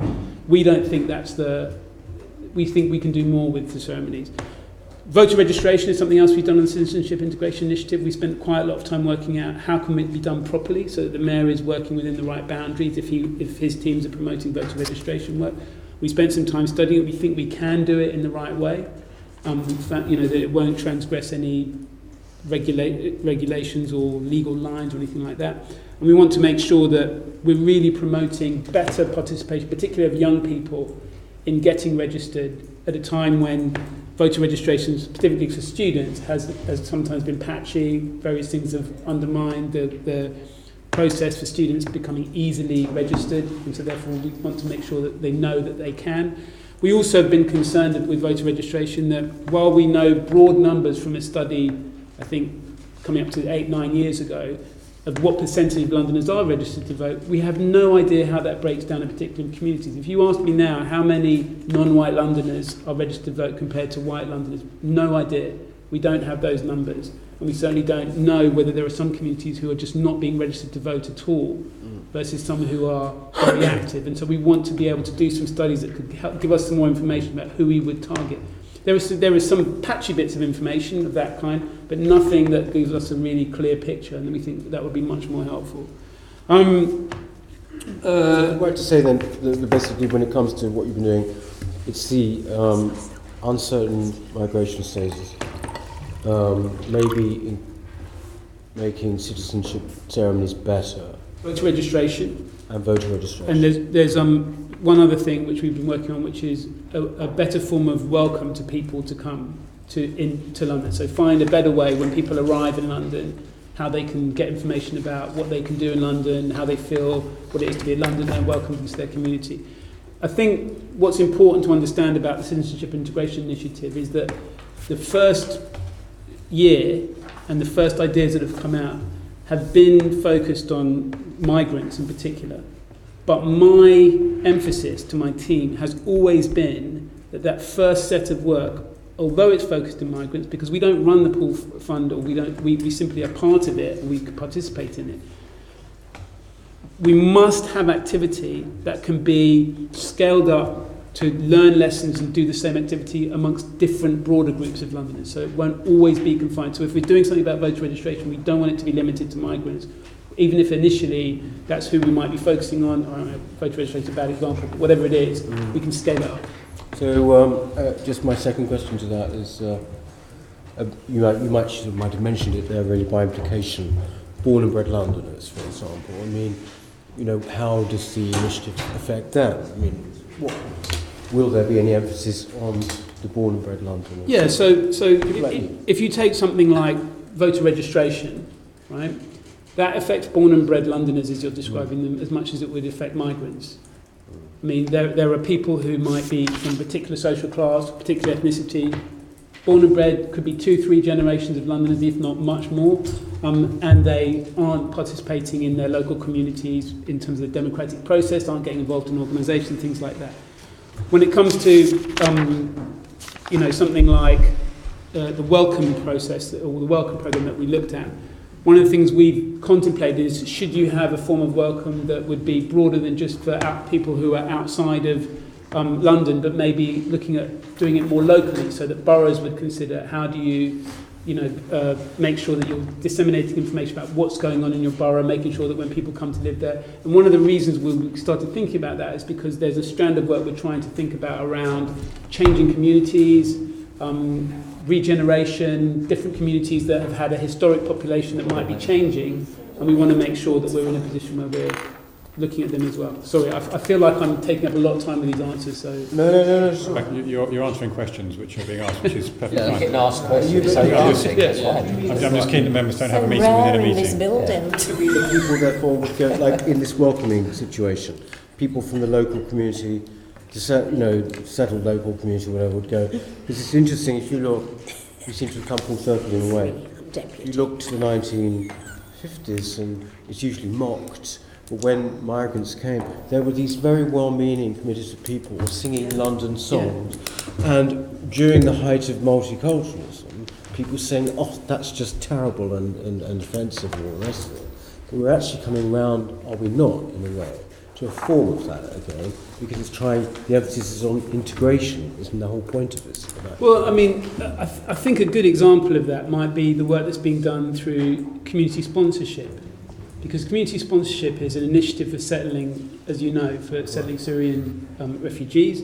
It's a really powerful way that the person who's working on that in my team is finding communities of Londoners of all different kinds coming together to find how do we welcome this group of people into our community, and how do we get active as a group of people who are already here welcoming some newcomers. Now, the benefit of that is not only do you get a relationship of social integration with the newcomers, you also get a relationship of social integration between the people who are already there coming together around an activity. So you might have people who have just moved to an area along with people who've been there a long time, and they come around the common interest of welcoming in Syrian migrants, and as a result, they all get together, do something within the community that's very welcoming. And I think you're absolutely right that spirit of bringing people together in order to welcome newcomers is something which Londoners are embracing, and I think you're absolutely right to say that that's something which we should be kind of promoting and helping Londoners with, because from our perspective, the more we can get Londoners welcoming newcomers to London, the more you prevent this kind of separation of the newcomer and what you're calling the born and bred Londoner.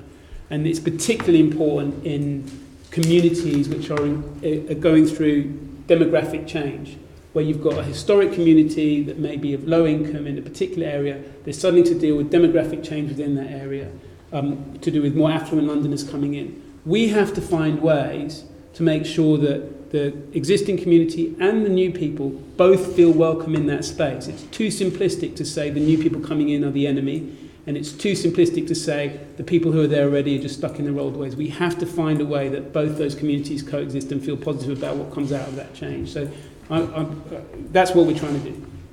So remember Berry.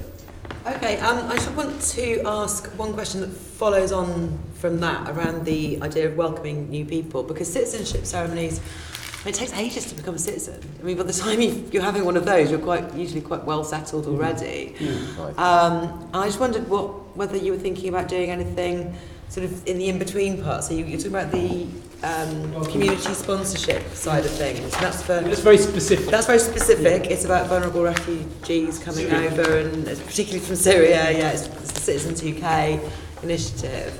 And then you've got the citizenship ceremonies. Now, in between, you've got the Refugee Council have been in touch with me, because I'm chair of the Housing Committee, and I'll come on to some more housing type issues in a second, about the work they're doing for people who've been granted asylum, who then have a very tiny window between being sort of removed from their asylum supported accommodation and needing to access mainstream benefits, maybe find a job instead, get into the private rented sector.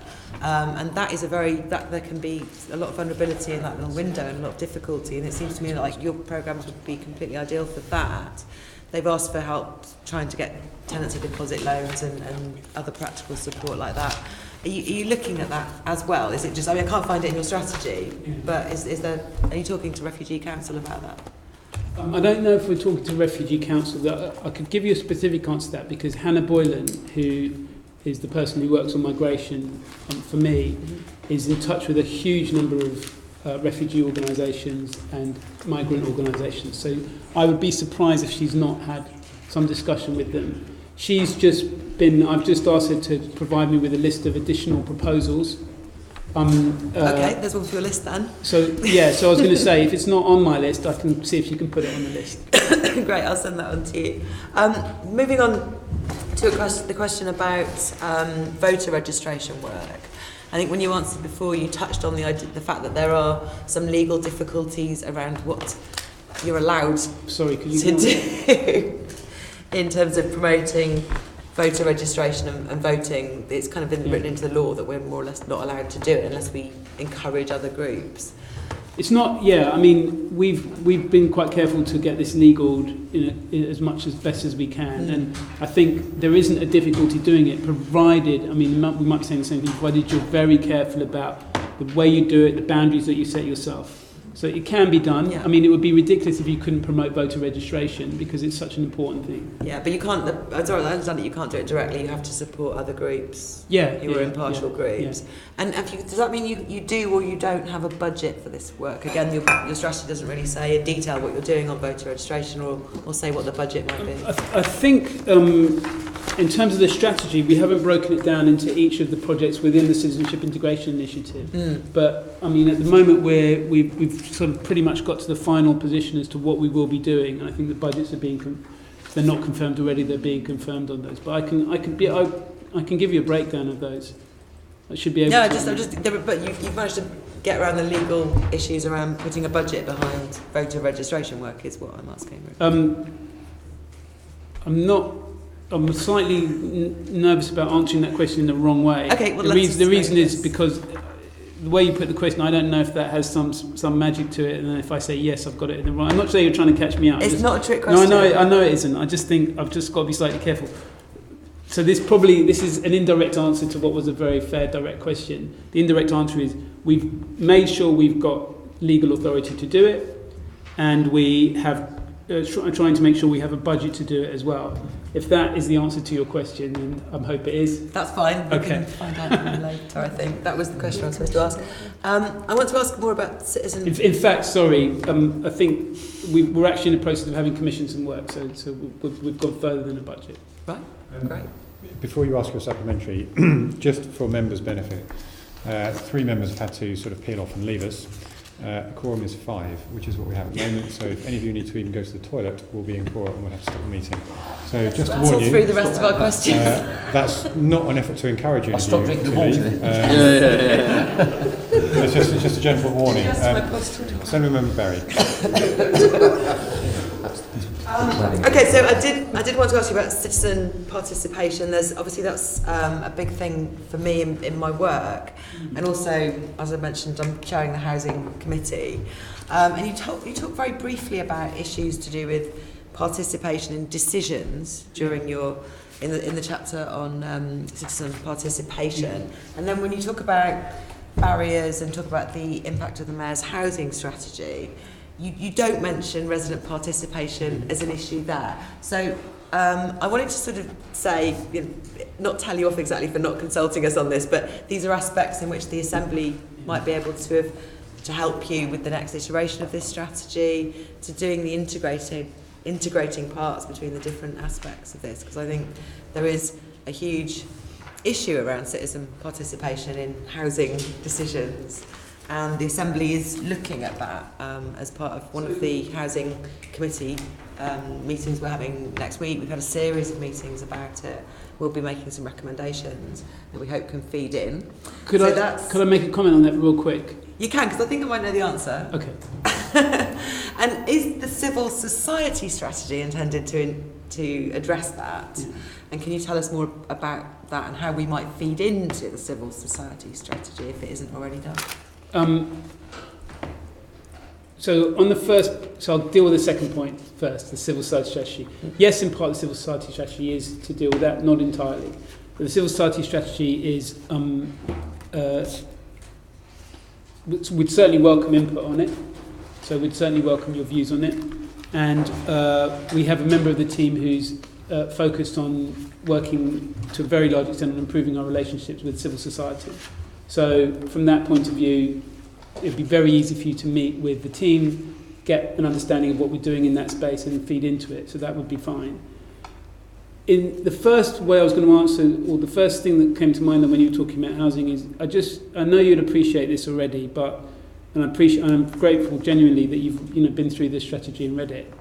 This is a strategy that's not just for you and for the Londoners and for civil society, it's also for my colleagues on the 8th floor. And one of the things that it's for them to understand is how we want to do social integration, how they should be doing social integration. So there will be aspects of social integration, including greater participation in decision making, which we expect our colleagues to be building into their strategies. And so to the extent that it should be built into housing, I can't get James Murray into my office and start to admonish him as to whether it is in there or isn't. It's not how it works. But I'm conscious of the fact that he is very much understanding of what we're trying to do with social integration. He will try and ensure that that's reflected in the way he does his work. So there will be times when you come to me about a social integration issue and say, like with how, as you're saying now, how would that play out in the housing environment?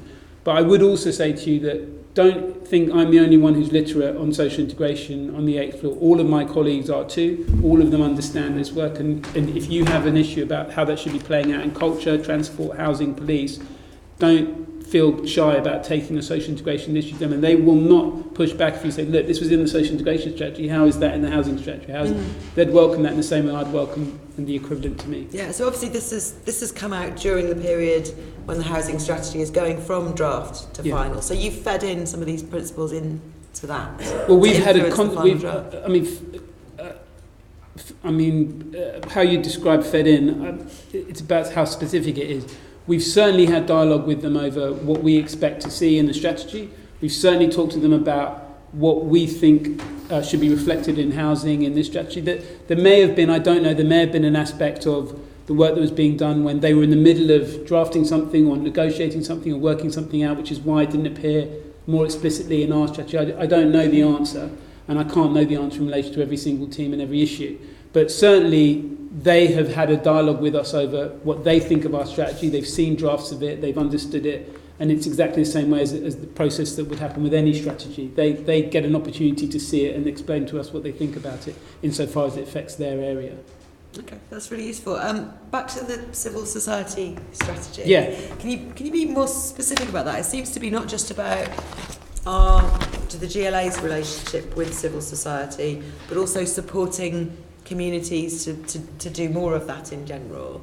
And will that be something that you'll do more work on and monitor it? I just give the example of the culture strategy, the nighttime economy strategy is monitoring facilities and infrastructure, the number of venues there are. Are you going to be looking at that kind of infrastructure and for communities and civil society in that kind of way as well? It's possible. It will depend on the extent to which it's being done, or it's work in relation to another team, or whether it's work that isn't being done, in which case we would look at taking it up. I mean, just to give you a kind of sense of it, we have a civil society action plan. Mm-hmm. We're looking at, I think, a web page this month being published, grants information going out again within the next few weeks in relation to telling civil society. One of the things we're really keen to do is have civil society organisations understand what the grants are across the GLA, because we feel that there's sometimes when we give out grants, it's in a kind of narrow way that it's very hard even for us to get a full understanding of which grants are coming out when. Yeah, we tried with our constituents to give them advice, and it's difficult. So we think, and we'd really welcome you working with us on this, anybody. We think it would be really helpful for us to have a web-based facility where someone could log in and see what are the grants that are available, when are they coming up, what are the deadlines. So I've been asking my team to prepare that for me for some time.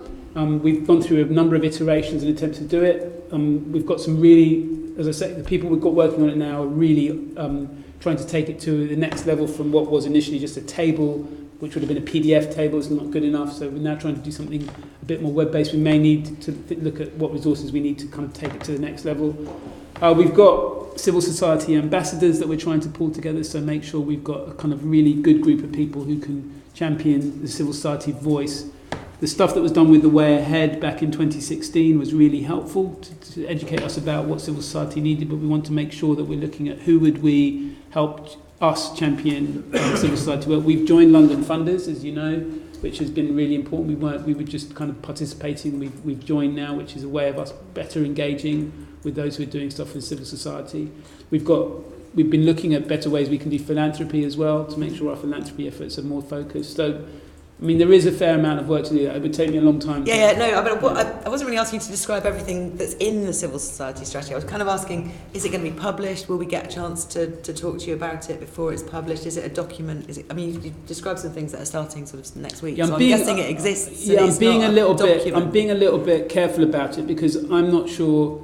I mean, Sarah or Julia will correct me if I'm wrong, but I'm not sure we've made firm decisions about publication things that we've done on the kind of what we've got at the moment. So I don't want to say, yes, we're going to publish it when we're still working out the best way we're going to look at it. What I can definitely say, though, is one, we would welcome your views on it in terms of us discussing kind of the tactics on it. Two, if we are going to publish it, I can absolutely say that we would make sure that you have an opportunity to feed into something before publication if you want that opportunity. We'd be more than happy to kind of, if we were going to publish it, to let you have an opportunity to see it. If that's your request, then unless I'm told there's some legal reason why we can't do that, which I can't imagine there could be. Exactly. Yeah. Okay, thank you very much. Okay. Right, we're approaching the final lap, but we're now going to talk about, but don't get too excited because this could be a very long lap, I think, tackling barriers and inequalities, which is a really hot topic, and Assemblyman Arnold is going to do it for us. It doesn't have to be long, Chair, if you promise I can be the lead questionnaire for the next time we meet. I think we can probably arrange that. Okay. So that seems like a fair deal. That's fair deal, isn't it? Fair deal. Right. And so, Matthew and your team, I would like to add my congratulations to that of a number of members. It's such an informative, dynamic document, which is of the moment, and welcome that update on the definition and all that you said. I just want to put down some markers, though, so we can track the delivery. And in tackling barriers and inequalities, you've identified 6 specific actions with a number of, if you like, related. Just to help me, is there a page you're looking at? Is the page 60 in the strategy? We start there. And the first action is that you're going to convene and chair the London Strategic Migration Partnership. Yep. And the Mayor's Migrant and Refugee Advisory Panel. And based on what you've saying about sharing, will all those minutes be online as soon as possible and flagged up so that they can be found? So I'll have to double check. Certainly the London Strategic Migration Partnership, that's absolutely the case. Yeah. I'll double check with Migrant and Refugee Advisory Panel. The only reason I need to double check is because I'm not 100% sure whether there are some aspects of, because of the nature of that panel, it's not the official panel, it's a kind of side panel, whether there's some aspects of which are sensitive or people are raising issues which would be more difficult to publish as minutes without some assessment of them. So that's the only qualification. But we'll definitely get from the strategic partnership because I'll call it LSMP, because from what I can see, it's through that a number of the actions will be monitored. So that will then inform those of us who want to see what's going on. So thank you for that. And then you then go on to talk about the asylum accommodation and support. And I just want to pick up, particularly, you then go on to talk about and unaccompanied asylum-seeking children. I mean, going back, when I was a councillor 25 years ago in Islington, the amount of money that the borough was spending on unaccompanied asylum-seeking children was immense. Now, given that local authorities' budgets have gone down, are you working with local authorities in order to deal with this issue? Because it is still a key issue. Yeah, we are. So we ensure that that Hannah Boylan, who convenes and acts as the kind of effectively my secretary for the LSNP, but really is the kind of person who does all the really serious work on it. She's absolutely fantastic. The work that she's doing in relation to that is to make sure that the boroughs are fully engaged with that issue. We had a presentation on the LSNP before last, which looked at the extent to which different boroughs, broken down by borough, were taking on different categories of migrants, including unaccompanied asylum-seeking children. The disparity was really shocking. At the same time, it was very important not to look at the headline figure, because some of the boroughs that were taking the least were taking a much bigger share of other migrants in other situations, which is why they were taking fewer in that circumstance. So it's quite a complex picture. But I'd certainly, number one, be happy to share those minutes with you and the information we got. Number two, of course, any Assembly member, yourself included, is very welcome to come to LSNP anytime. We'd be happy to have you. No, because some of the work that you've set out here are long-standing issues that need continuing, and partnership is key. Now, you then go on in 3.42 to talk about the mayor lobbying central government, and then at the heart of that, of course, is the whole issue about the Windrush elders, and people forget the first generation Asians from East Africa are in similar position. Given that the government has, if you like, moved so far on this issue, quite rightly, what more can the mayor do? So there are a number of issues that we're concerned about with the Windrush generation. The first is, if you look at a pre-1st of January 1973, it may well be that they will be in a very different position from those who come post-1st of January 1973, which could mean that you've been here 45 years if you come into 1973 and you're still not benefiting from whatever helpful changes are made for those that come before. That would be a very uncomfortable situation where 40 plus years in this country and you're still subject to the sorts of rules which were considered inappropriate. So we're very keen to make sure we understand how we're defining the Windrush generation. Very keen to make sure that there are those who come from a period, that might be between 20 and 30 years, which would include many of the people coming, East African Asians, Vietnamese boat people who came in the 1980s, various groups of migrants, to make sure that they don't fall into a kind of unamended hostile environment process which is considered inappropriate now for others. So we just want to make sure we understand what the rules are and what the benefits are and the access people get to support and advice in that situation. Some of it will be about burden of proof, standard of proof. Some of it will be about how you're treated in the process of your application rather than you having to leave the country in order to, while your application's going through. And then I think one of the things that we're looking at the moment, we've had a number of approaches to see if we can help with legal surgeries and legal advice surgeries for people who feel they might be affected in different parts of London. The resources we have for that at the moment, we're trying to see how much we can add to that. But JCWI and various others, advice centres, are saying, are you able to assist in helping us give some legal advice in certain parts of London? Brent's a good example, which have a very large percentage or have a much higher percentage than other places of people who could be affected by the Windrush issue, or people who don't know whether they're not from the Caribbean but they're from somewhere else where they could be affected. So we're trying to see if we can help in that way.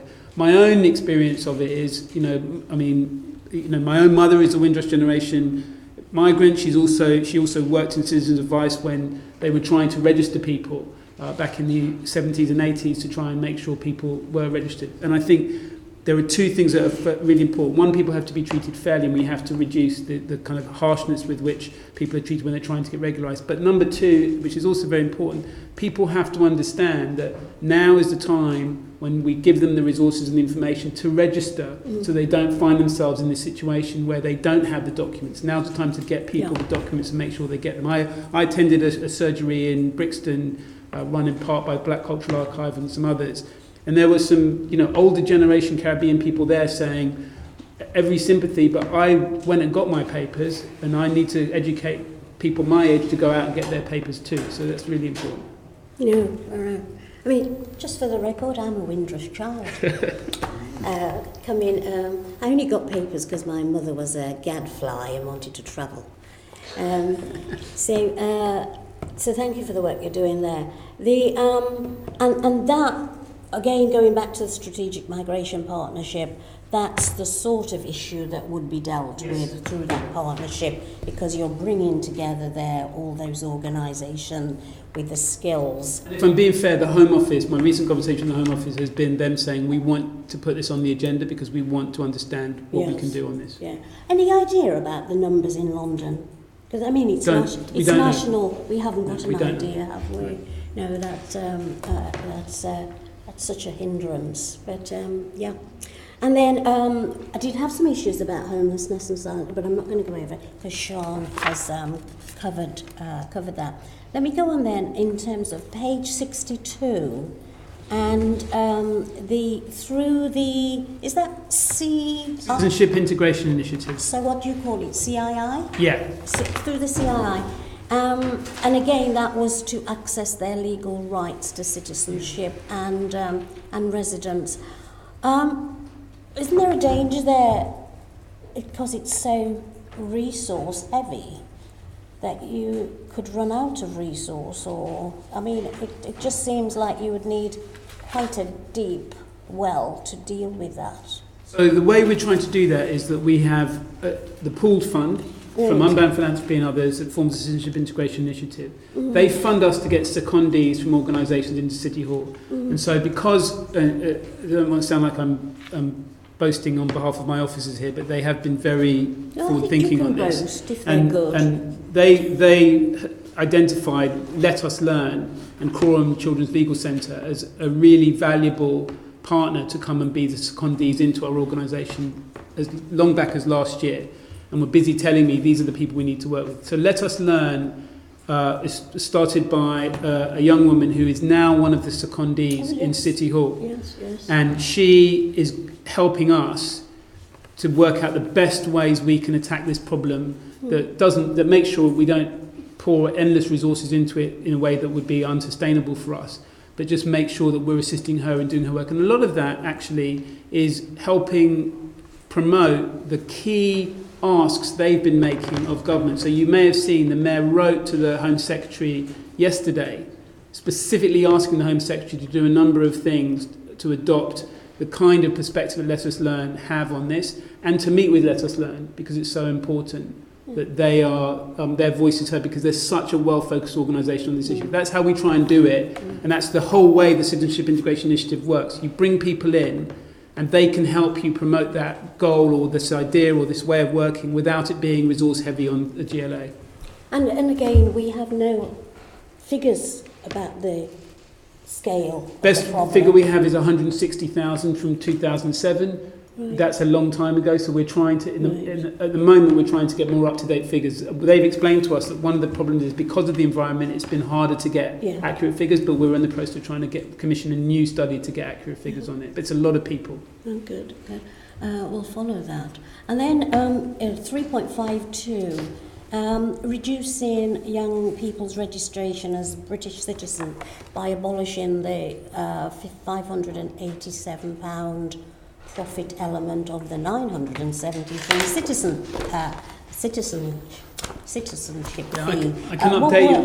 What update have you got for us on that? So the update on that, if you just give me 1 second, is that that figure's now out of date actually, as of I think. Just give me 1 minute. Sorry, hold on. Let me get my numbers in front of me. Okay, so as of April this year, the figure was £1,012 for a child to register as a British citizen, and £1,330 for an adult to register. Yeah. And most of this is profit. Yeah. So £372 of citizenship fee for children is administration, and £640 is profit to the Home Office. Wow. And you say it's the most expensive citizenship costs across Europe. Those who are not born here but were brought to London as young children face additional immigration fees of £8,521 over a 10-year period. So you have to be able to sign up for that and commit to that. And I mean, the stories that I heard when I met with them was what made me realise my officers were right in saying this is something we have to support, because you're talking about people who had grown up here, had done their A-levels, got into fantastic universities, and then suddenly find out at age 18 that through no fault of their own they weren't secure, and their whole life was interrupted for years. Some of them had to pretend to their friends, even pretend to their parents that they got into university and were going, because they couldn't face the idea that they couldn't go to university because they didn't have secure status. Yes, there was a wonderful programme about a young lady and her friends were in their second year at university, and she was just shown wandering, really. It's horrible. It's a horrible situation. Yeah. So work's ongoing on that. Yeah. And we do know about the work that the Mayor is doing, hoping to push government to give all EEA nationals certainty about their rights and continued residence. We have that portal. When did the Mayor last meet up with government about that? I can come back to you on that, I don't know. Right, yeah. Because that's a top agenda item. Yeah, we have, because the Mayor sometimes, when he meets with members of government, has discussions that I don't know the details, so I can find that out. And secondly, the Mayor has been very keen to fund this portal, or to make sure we have this portal. It should be up now, shouldn't it? Yeah, because that we're can like direct. On countdown time, aren't we? Yeah, absolutely. So we're in a position where that can go out, that people can access the portal, that they can look at it, get the information that they need. I mean, I do think, I would say, the Mayor has really consistently and constantly been talking about the importance of this issue for EEA plus Londoners. So the Mayor is certainly not overlooking this issue. Getting the portal up now would be the thing. So what's the timescale? So there's a holding page there at the moment which is allowing us to keep people in contact. The challenge we have is that the government haven't yet announced the details of the settled status scheme, because nothing's agreed till everything's agreed. So until that scheme is actually formally confirmed by the government, it's not possible to give people the advice. But what we are doing, and that website's had a lot of hits already, and so we're able then to go back to people when we have the information. So we're giving people somewhere to go, but until the government confirm the details of the scheme, we can't do much more than that. Great, thank you for that. So it's good to know that you're ready to go. All you need is the information. And then just a couple more questions and then I'll finish, Chair. Chapter 3 of the strategy focuses on supporting people into work, and you mention a high rate of unemployment among young black men, quite rightly. But there's no mention of other underrepresented groups in the labour force, such as disabled Londoners or women from, say, Muslim communities. Or I could list off a list of people. Why is this? So I think the way we'd set this out is that if you look at the way we've described it there, we've indicated that there are problems with discrimination within the workforce. And the reason we've then mentioned black and minority ethnic groups being underrepresented generally, but the low employment rates among young black men, is because we identified them as a key group that was consistently and acutely in a different situation from many other groups when it came to the severity of their difficulty. Now, that doesn't mean they are the only group, but I think the reason we mention them is partly to give context to the action that we then take that puts an initiative directly on that group. But I think you'll see in relation to how we're doing the work, that this is supposed to be an initiative that is initially put out with young black men as the focus, but will hopefully be rolled out, or lessons we'll learn from that as to how to direct similar initiatives in the future towards underrepresented groups from a different background in the workforce. So there's just one other. Just to flag that in the Inclusive London, the Equality, Diversity and Inclusion Strategy, which was published last week. That was last week's. Yeah, there is more data in there about different employment gaps affecting different groups, and the colleagues who are working on those employment issues are very aware of that data. So there's data in there about disability, for example. So I think what I should have said really, and thanks Sarah, I appreciate that, because what I should have said really is that when it comes to the equalities work, I'll be real quick, but when it comes to the equalities work, there is a huge overlap between this section and the Equality and Diversity and Inclusion Strategy. And so I wouldn't want you to think that what we've written in here is our full analysis of the problems with equality, because really what we're talking about there is the things that we are doing as part of this strategy in terms of actions. But there are other things, I mean, and as you know, the other people here might not know, we are publishing with the Equality, Diversity and Inclusion Strategy readers' guides which allow people to focus on, if you're a disabled Londoner, what are the things you would look at in the strategy, if you're an LGBT Londoner, BAME London, etc. So we are trying to make sure we're catering to all of those groups within what we're talking about, employment, workplace and everything else. Great, and as you said earlier about working with your other colleagues, other deputy mayors particularly, having identified high rate of unemployment among young black men, is it reasonable then that we should see quite a focus coming through in terms of the work that will be done under the adult education budget? That seems a reasonable link. It's just one link I make. Yeah, I mean, I think, so we're certainly talking a lot with Jules Pipe around skills, adult education, the devolution of that budget. I think from our perspective, we want to make sure that with things that we identify as problems, he'll be dealing with as well.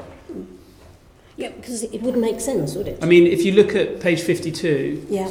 And paragraph 3.1.6, we set out there the overlap between the skills strategy and our strategy. Yeah. So we should be able to get the reader. Yeah. I'm trying to just get the read across, because this document by itself doesn't deliver from some key areas. Yeah, I think that's a fair criticism to the extent that I think it's an analysis of stuff that's explained in much more detail in the Equality, Diversity, Inclusion Strategy, and I think to the extent that we overlap with others, we've tried to kind of go through those, but you're right, it's only in real summary form in paragraphs 3.1, 3.5, 3.6, a Good Work Standard, Thrive London, and the Skills Strategy. Right, thank you. And then just the last couple. What exactly... just to intervene slightly. Yeah. Firstly, the deal's off. Is that the short version? No, I've only got two. I've only got 3 questions left. 2, 3, 7. Okay. Just I 3. think Just perhaps you could wrap it up into sort of one big question. Okay. Close this up. Shall I choose the one and then I can... and if it helps, I'd be very happy to... I can send you a note about... Yeah, absolutely. Would be happy and to it is, because it's all about... We've talked about migrants and we've talked about... those people who feel excluded and wanting them to be excluded. And I had an email from a South American group, and I know also from some activists from the Far East Asian communities, that in other countries there's a Migrants' Day, where there's a celebration about their contribution to that particular city and that their relatives know about. But there's no Migrants' Day in London. Are you thinking of looking at this? We've looked at a range of options. A Migrants' Day, we've looked at stuff around European Londoners. We've looked at a range of options. So we haven't reached a conclusion yet, but we'll certainly come back to you when we are. It's certainly on the table. I think we have to factor that day alongside, for example, Latin America. There are members of the Latin American community who were interested in Amigo Month. There are lots of different... Well, he just wants the whole year, doesn't he? But yeah, so we are looking at it for sure. Yeah, okay. Thank you, Chair. because I rather rudely had to curtail Assemblymember Arnold, if there are unasked questions that you want to ask, happy we'll put them into the... Really happy to, and seriously though, really happy to answer any additional questions. Happy to. Just as a final, I suppose, wrap-up question to ask you briefly, if in a year's time we were to bring you back, what should we be looking for to measure the success or otherwise of your strategy? I mean, I think it would be a really fair comment to say to me, show us what you've been doing with the data and the metrics. You know, we've talked a lot about that. We've talked a lot about, you know, our belief that we can kind of get these measurements. Where, I think it's fair to say, where has that actually got to? You know, is this a sort of pie in the sky idea that you're going to be able to get those measurements or not? I think I would also, so that is really the main thing. You know, is our idea that we can measure this thing really working? And I think probably the other thing is that in relation to Assemblymember Berry's point, you know, are there areas, I don't know that, but if I were you in your shoes trying to interrogate me, I would look for areas where is there a really good read across between your work and the other deputy mayors, or are there areas where it's falling short? You know, is that line of communication with housing and transport and policing, is it really working? Because I think that's exactly the kind of thing that I'll find it hardest to identify unless you bring it to my attention. Okay, and I think that's a very good point, which we will bring back. On that point, it's been a very interesting discussion. The work is obviously ongoing. I dare say we will be seeing you again before long. Hope so, yeah. Can I thank our principal guests, Matthew Ryder, the Deputy Mayor, and also for Julia Slay and... I'm trying to see what's happened to your sign. I've just completely... Can I please ask guests not to throw their signs on the floor while we're about to? Thank you for being here. You are free to go, as they say. Members, can you please stay in your seats? We do have a couple of business items to go through, and we will be before you leave. So, can we note the report? Thank you very much. Thank you. And the contents of the discussion. Great. Item 10 is the Secretariat Quarterly Review for 17-18. We are recommended to note that. All right. Item 11, work programme of the GLA Oversight Committee. We're recommended to agree the work programme as set out for 18-19 and identify any additional issues we wish to consider at future meetings. Are there any at this stage? Not at this second. Okay, we will keep an eye on that. The date of the next meeting is Tuesday the 26th of June 2018 at 10 o'clock in the Chamber. Item 13, any other business the Chairman considers urgent. Members will note that there is a paper in the bundle which relates to finance and governance functions. There's an update on the proposed changes of the GLA establishment. I've asked the Director of Resources, Martin Clark, to give a very brief update on that. If members have questions, they can take them. As discussed prior to the meeting, there is an item on the exempt appendix, and if you wish to discuss anything that strays into that, we will have to clear the room and switch off the cameras and go into private session. Mr. Clark. Yes, thank you, Chair. These restructuring proposals first came to the committee on the 1st of March this year, and now need to come back because of the Head of Paid Services Staffing Protocol sets out that members should see the Equalities Impact Assessment and a summary of the staff response to the consultation. And the body of the report provides that information, and also want to take the opportunity to provide members with an update on the proposals because they've been modified in light of responses to consultation, etc. They've been modified slightly, and paragraph 3.2 of the report sets out the changes. And as summarised in 1.3 of the report, my view is that the principal benefit of this restructuring is that it will streamline and update current structures, will provide expertise and capacity in key areas of work, and it will generate some savings. Happy to take any questions. Added to that, although it increases the staffing establishment by 1, it delivers a saving to that context. Members, are you content to accept the recommendation, or do you have questions? I'm happy to. That's the trick, you see, is introduce reports like this at 6 o'clock in the evening. Therefore, can I ask the committee to agree that we've made comments which don't record that one about 6 o'clock in the evening. Do we agree the report, note the results of the staff consultation associated with proposed changes to the GLA establishment relating to the authority's finance and governance functions. Me. We aren't intending to discuss anything on the exempt agenda, so can I ask the committee to confirm that pursuant to section 12A of the Local Government Act 1972, the information set out at agenda item 13C, no, we don't need to do that bit, no, we don't do that at all actually, we've already agreed, haven't we? Right, in which case, the meeting is closed. Thank you all very much for your patience. Okay. Well done. Very good. GLA Committee Room 5, Sound.